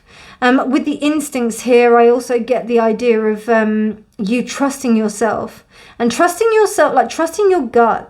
Because even though, you know, there may be this sense of being intuitive, where are you leading from? Are you leading, like, you know, you've got the Moon and Venus here, so you've got acceptance and selflessness, which is kind of this divine sense of love. When it comes to the third eye, you need to be detached from what you're seeing, you know. You have to be able to discern it and then be able to use with the sacral chakra, the Moon, so your instincts here. So really listening, so really understanding what your instincts truly are, you know. And you've got the Moon twice with the Empress as well. So this is, and I mean, the Moon is kind of more associated with the High Priestess, but the Moon essentially is female. So there's some, and you have Venus here anyway, but there's some kind of connection with love and with I don't know, I feel like there's a lot of work with the mother that needs to happen here. Thank you, Spirit. Okay, we've got 2 here. We've got, okay, philoprogenitiveness, which is neglectfulness, coddling, and parenthood. Take that as you will, pile 3. And weight, equilibrium, instability, and apportionment. There is a heavy energy here, pile 3. There is a heavy energy, but I feel like it's only because like it needs to shift. It needs to shift. And I feel that when you recognize that, I think you'll be able to do it. But that's what your body's trying to tell you. In respect to something, the first thing that's coming to me is stretching, flexibility. That's the first thing that comes to me when I'm thinking of the connection to the body. So anything that's going to encourage you to be flexible in your approach and with others, or just flexible stretching daily, doing a little stretch, seeing how your body reacts to the stretching of your body, doing a stretching program for like 10 minutes a day, 5 minutes a day, seeing what happens and seeing how that affects your body and mind. See how that goes. Okay, and do check out your spirit reading as well, because it may be really interesting to see what your spirit guides have to say about this as well. So to close out the reading, I will look at some crystal magic for you. And we've got this beautiful pink, oh I love this, the Cobalto calcite. It's calcite, so there we go. Love, emotional healing and compassion. Love is all you need, especially with Cobalto calcite, a stone of unconditional love and forgiveness. This crystal promotes emotional healing above all else. It fosters compassion for yourself, exuding the confidence that your self-worth can only be cultivated from within. Self-love rituals are encouraged with this stone, especially that nourish and honor your body as a temple. Cobalto calcite amplifies the vibration of love, nurturing your inner child and giving you endless energetic hugs. You are always supported. And that's Cancer. Oops, that's Cancer and that's Venus. Sorry, I just knocked my mic over the place. Let me just make sure that's straight. Yeah, so there we go. So yeah, it's a beautiful pink stone. Beautiful, beautiful pink. Encourages love. It will help you to sort out that situation with that Empress reversed. But I hope you did enjoy this reading. If you did like it, please do please do subscribe for more videos, and do go and check out Helen's reading on the spirit, and also check out the other two as well, what the head and the heart would say, because then you can get like an all-rounded view of your situation. But otherwise, my darlings, you take care. Have a beautiful, beautiful evening or day or morning, and I'll see you in future readings. Bye. Hello Pile 4 and welcome to your reading. You chose this strength card, which is fabulous. She just looks like a woman that's in control. She's got her urges under control. She's got her things under control. She is, I'm getting a bit like the Devil Wears Prada, but younger, more stylish, and just sassy. Sassy, sassy, sassy. That's what I'm getting. I might switch on the light, by the way. I'm just thinking it may be quite nice in terms of the light, but it goes a bit fuzzy. So bear with me, my loves.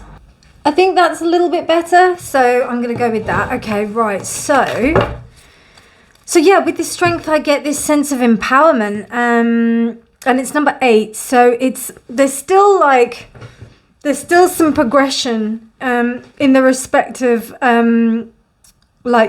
I think that's quite a major part of your journey, Pile 4. But I also feel that, it's almost like you feel like you've still got things to achieve. You've still got worlds to rule, things to take over. I really feel like a boss girl attitude with this strength.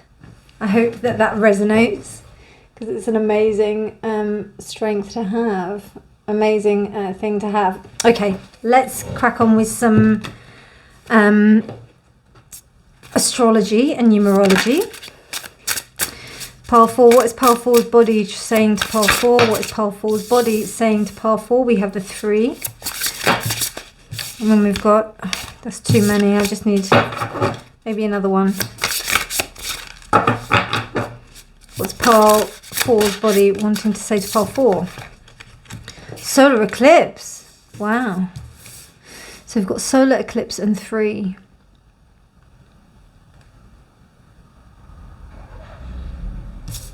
You may have been in some kind of situation where it's involved with 3 people and it hasn't worked out. You may find that this, it's kind of like I'm getting a sense of like, what you want and what you want to do.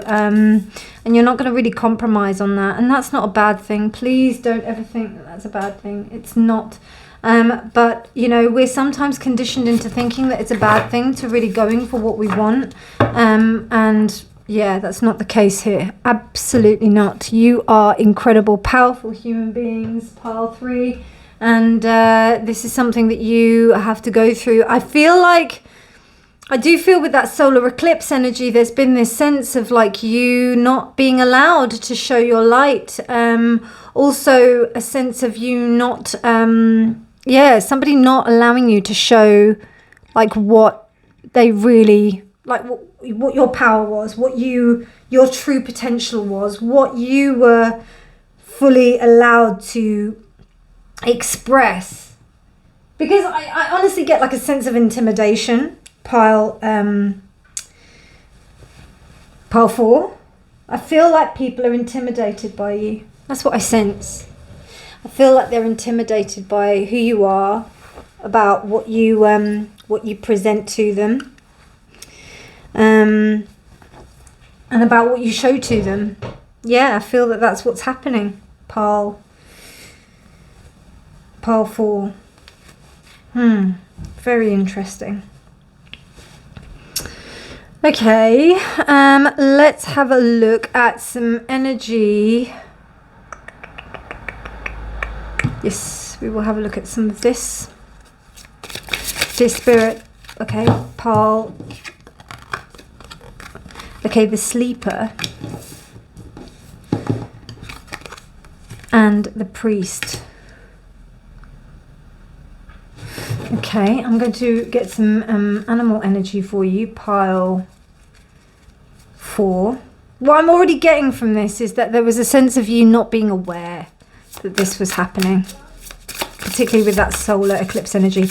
What's pile 4's body wanting? Wow, raccoon again. That came out for another pile. Okay, and then I'm going to pull some solar energy for you, my loves.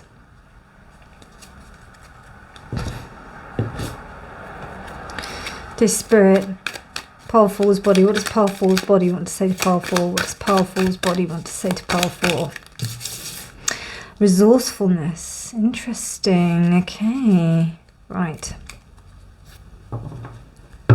So that says to me that even in times of adversity, and that's Sun in Cancer. So even in times of adversity, you still manage to be resourceful. You still manage to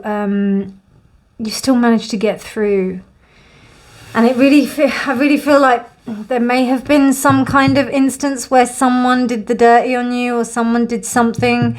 It may be a friendship situation, but I get the sense that they really, you know, they did something when you didn't know, and you kind of had faith that it was going to be okay. You may have trusted somebody with the situation. I don't know yet if this is love or work. But what I am getting here is that this was something that was done at a time when you didn't know. And this is kind of maybe disabled your strength. We've also got like this raccoon card here, which is things happening in the darkness. And there may even be a sense of you maybe doing this. Maybe you like did something in the dark.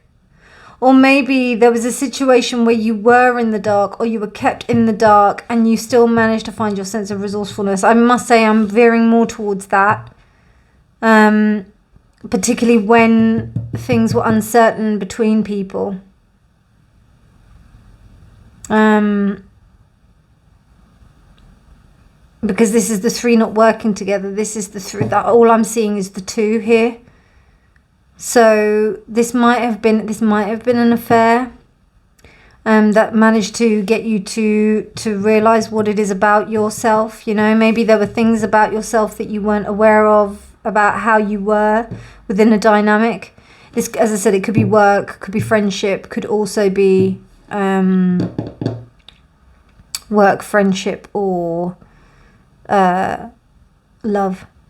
So anyway, let me have a look at what your tarot is saying, dear Spirit. What is pile 2 saying? Sorry, pile 3. Pile 4's.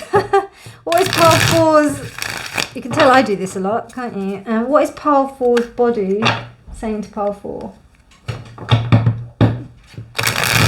What is pile 4's body saying to pile 4? What is pile 4's body saying to pile 4? Dear Spirit, what is pile 4's body saying to pile 4? We have the 5 of Pentacles.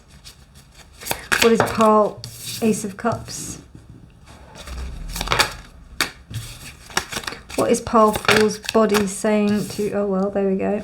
Pile 4's body saying to pile 4. Okay, and I'm just going to move these the other way around so that we've got some more room. But actually, hang on a minute.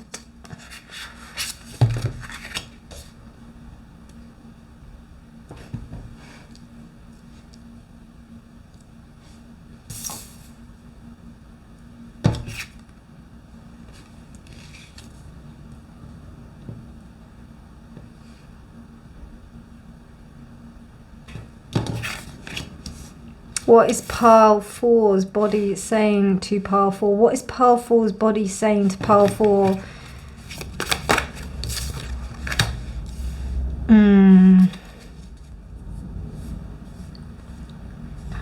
Bottom of the deck energy is the Knight of Cups.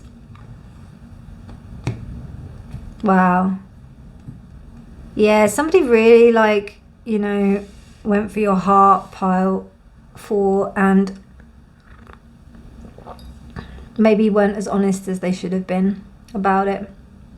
But I don't think it was as insidious as you think. Like, it may not be like a, you know, a planned thing. I think that this was something that may have been, you know, it's just investing in people, you know, when you think that, and that's nothing to do with the person. It's to do with the expectations that we have on people. And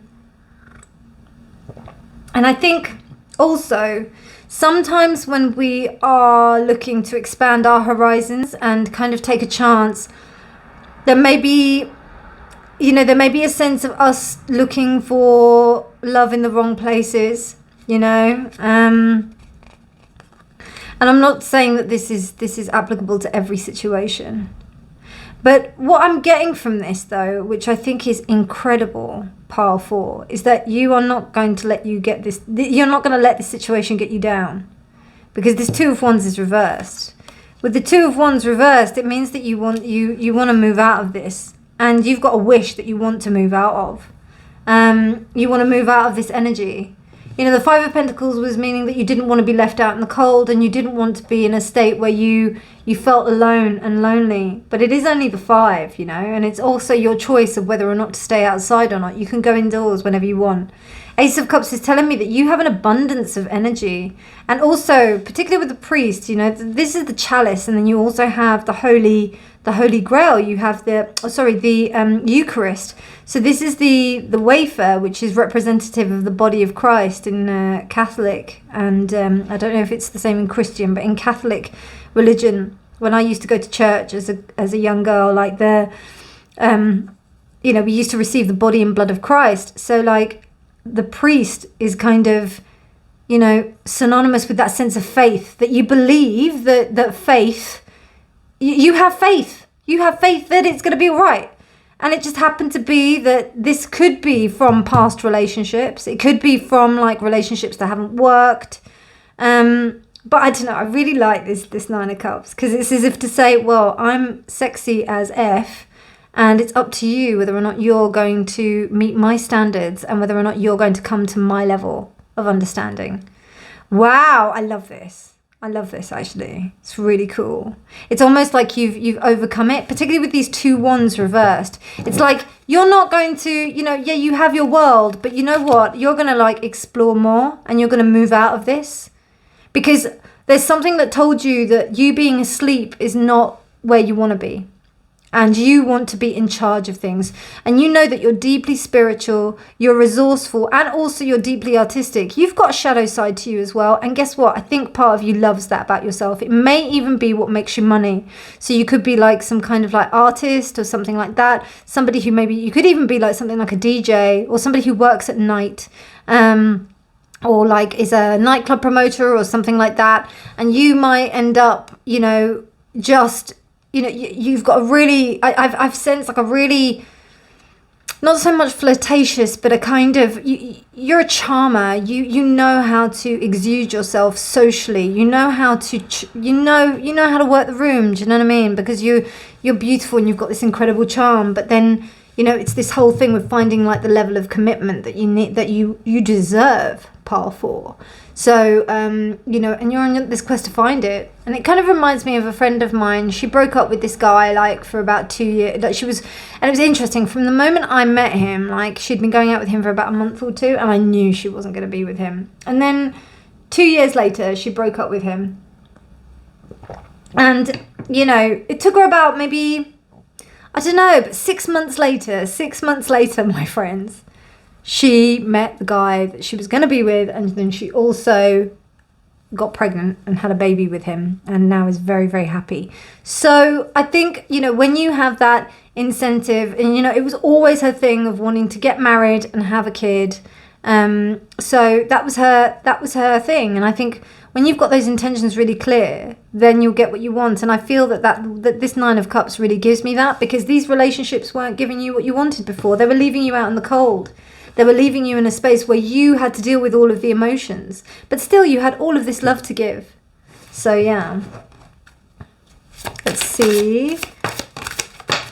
Okay, so we've got, so yeah, things didn't happen that fast. You know, you felt like there was going to be like some kind of improvement that was going to be happening fast, and it didn't happen as fast as you wanted to. But, you know, during this time, you were able to like learn a lot about yourself, to learn from these experiences, and to, you know, and I think what your body is trying to tell you is to kind of take a break with yourself in how you believe that how far you should come in the respect of love. 2 of Cups with the 3 of Cups reversed. Again, we've got the 3. So I think, you know, there was probably third party interference, or there were other things that usually indicate that this is, that there are, you know, that there are other things that are on this person's mind, or you were connecting with people that weren't able to commit to a partnership for whatever reason. But it definitely seems like there was a third party. Now, when I say like a third party, it could be family, it could be job, it could be anything, but there is a third factor, which is a major factor in this, and that factor implicates your connection. So, and I think, you know, it's also being open to it. I think when there's that level of trust, when you think that there's that level of trust around things, when you think that there's that, you know, when you just trust implicitly without really considering whether or not somebody is really deserving of your trust, that is also something to think about. Another thing that just came to me as I was talking then was this could be fluid, okay? So this also could be you. This could be you and your ability to want to give love, but you find an inability to be able to commit. And you know, you don't want to be lonely. This could be the other way, so only take it as it resonates. But then there could be like, you know, there could be a sense of where you're like, you know, you could end up cheating or something like that, because there may be a sense of you wanting your cake and eating it too. So that there's also that dynamic as well, which I see. Maybe. Okay.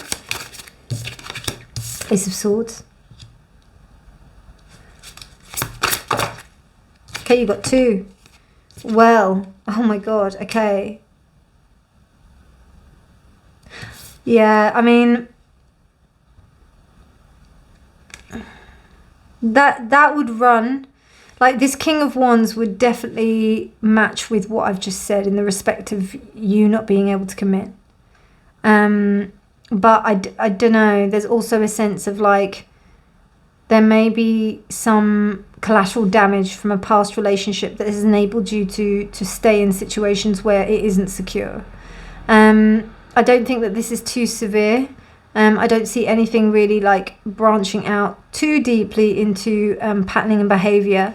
But there is, you know, there is this King of Wands energy, and that could be a father, and some kind of like oppressive energy, which made sure that only their needs were taken care of rather than yours. So, you know, it's kind of like you kind of like leave them to it. But then, you know, then you kind of get this sleeper energy with the solar eclipse and the raccoon. It's that kind of like, you know, you have this devotedness, this kind of faith, this sense of like commitment. But this is, with this King of Wands reversed, it kind of shows me that if you're going to go with people that, like, you know, just have their own interests at heart, particularly with this, you know, this particular King of Wands is quite dark because it looks like the whole thing is on fire. Whereas like the King of Wands seems to me like quite a cool, friendly guy. Well, not quite cool, but like, you know, somebody that's friendly and somebody who wants the best for people. But with it reversed, you know, there's an emperor-like quality, emperor reversed quality here. And this is like, you know, kind of like destroying everything in its wake.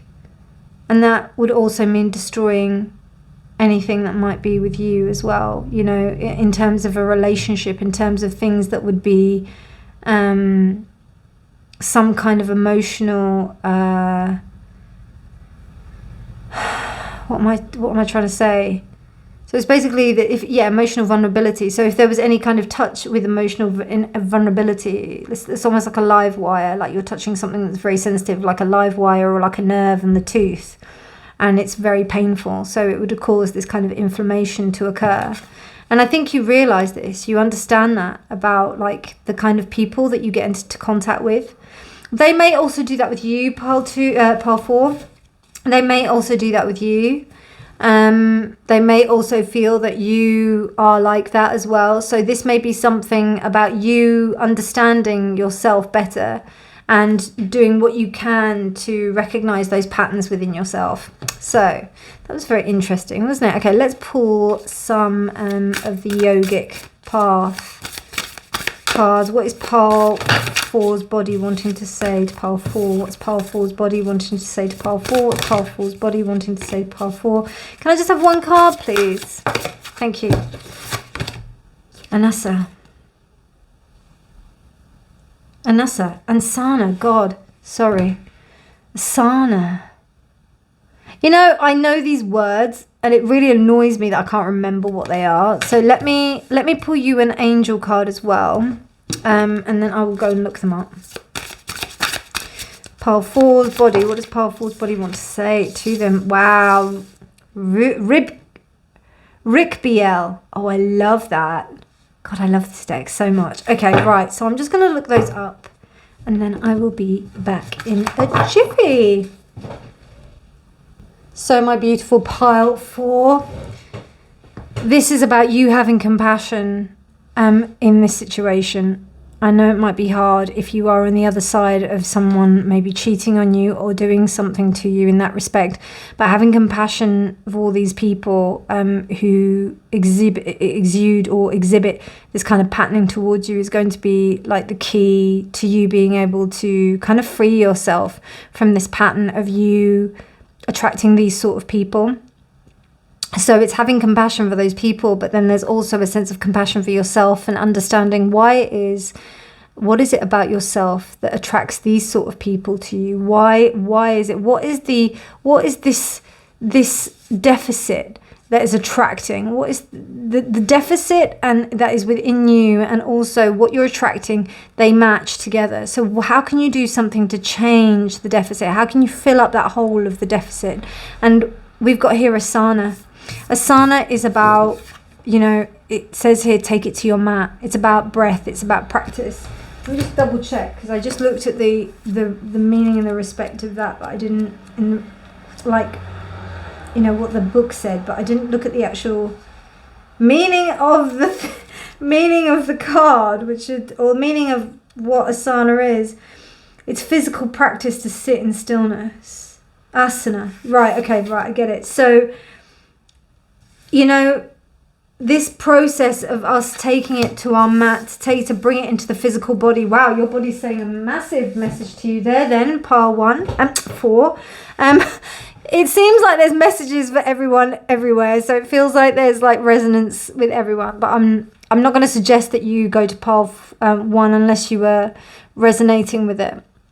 But what I will say is that it's, you know, get into your body, get physical. When we find ourselves being within the body and being physical, we find that we don't think about other things. It's really it's really wonderful how our body can connect us to the present moment. And I think that's what this is about.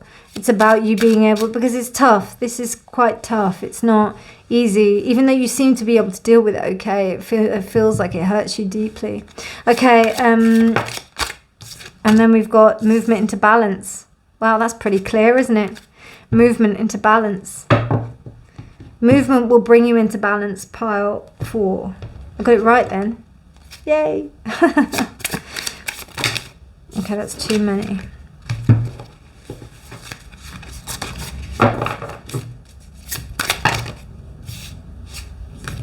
Too many. Can I have maybe 3 max? Okay, we've got 1, which is self-acceptance. Okay, love, Mercury, communication with yourself, self-acceptance with yourself. A really good way of doing that is being with the body, is understanding the body. Communication with your heart, putting your hand on your heart and listening to what your heart has to say. Pile 4's body. Wow, more heart, forgiveness. Neptune, inspiration. Ways that you feel that you can forgive yourself, because I feel like you're quite hard on yourself, Pile 4. Super hard on yourself. Yeah, I feel 1 more. Connection. And I think that when you kind of work with this sense of, you know, forgiveness and self-acceptance of oneself, that's when you can truly connect to the wisdom that is divine. I feel like you have to forgive and you have to practice forgiveness, have to practice self-acceptance in order to connect, because otherwise then you won't connect up to that 7th chakra and be able to experience that sense of connection. But these 2 have to happen first. Very important. And with the forgiveness, that's about your intuition and about like your spirituality, how that relates to you. I don't think you'd be here if you didn't have that kind of connection to spirituality. But maybe, you know, the first step is to getting in your body. That's what your body's trying to tell you. Your body's saying to you, come to me and I will help you. Come to me, come back to me. Remember, I will always be here with you. I remember, like, I was speaking about it to a friend today that, you know, there was one time where I had nothing and I was so depressed, and all I had was my body. That's all I had. So I managed to get as many exercise videos as I did, and I started training for like 2-3 hours a day, 5 days a week, almost every day, because it was the one thing that just made me feel good about myself.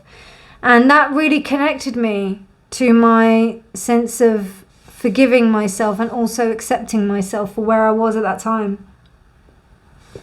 And then it also helped me to expand in my spirituality with my connection to the divine. So, yeah, think about that. Think about how that can be expressed. Okay, pile 4, I'm going to just pick up some psychology energy for you, and then we're going to close out with some crystal energy. Oh, you got 3. Okay. So we've got order, matrimony, and destructiveness.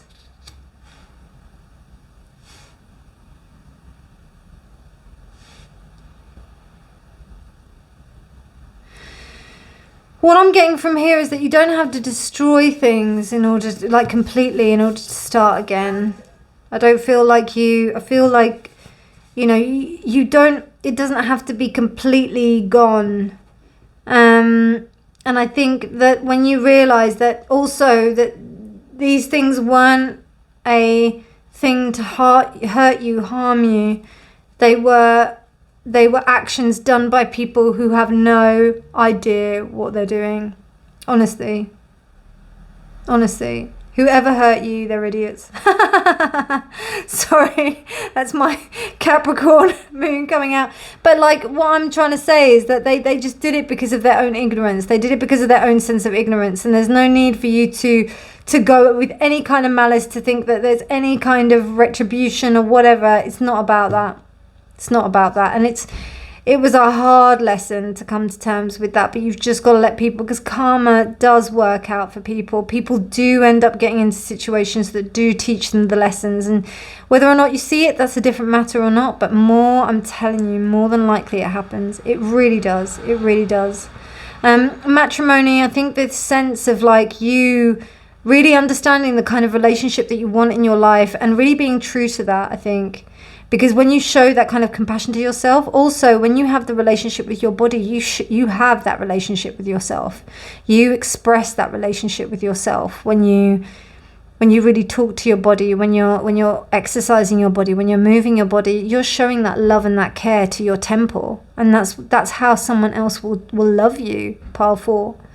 And order. There's a certain, if you believe that there's a certain way that things should be happening, I think, it's good for you, but do not enforce it on other people. I would say that this is about you and making sure that you are in order, rather than them having to be in order. So that sense of control. It's interesting because 2 + 9 = 11. 11 is, sometimes known as the Hanged Man, but in the other decks, strength is also number 11. So there's that sense of, and I always see this 8, I was seeing in these decks, that 8, there's still some way to go. I think I mentioned that at the beginning. There's still some work to be done. There is a sense of maturity there, but in terms of like progressing in your levels of strength and how you can be more adept emotionally, and also emotionally, I would say that, or in relation to other people, you need to do that through your body.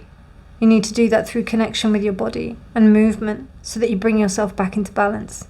Okay, last card, and this is the Crystal Grid Oracle. Dear Spirit, oh, you got 2, look at that, Lazulite and Tanzanite. Oh, yummy. Okay, right, so look at those, aren't they pretty? Lovely blues and purples. I love that. Okay, so Lazulite, the cosmic forces are at play with Lazulite, bringing serenity, peace, tranquility to anyone who crosses paths with the stone. Lazulite comes from the Arabic word meaning lazawad, meaning sky or heaven, and referring to the blue sky color of the stone's surface. It stimulates the third eye, drawing out psychic and intuitive abilities and dispelling worry, anxiety, and stress to promote a clear state of mind. Use Lazulite when you need extra strength to heal addictive habits, when you give yourself that inner peace against personal demons, and that's Gemini, Sagittarius, and Jupiter. And then you've got Tanzanite. You can see that better than I can. Transmutation, illumination, and psychic. So 2 psychic stones to connect you with your spirituality. So connecting you to the spiritual realms and beyond, Tanzanite assists in living with more awareness and bringing spirituality into your day-to-day. It helps navigate your journey between altered states of consciousness, from deep meditation to accessing psychic powers. Metaphysical abilities are enhanced with this stone, creating a direct line of communication between you and your spiritual team. Tanzanite unveils your true path, transmuting the old into the new and acknowledging that the road is ever winding. Your journey is in constant flow. Trust your path. Gemini, Libra, Sagittarius, Pisces, and Jupiter. Right, so amazing.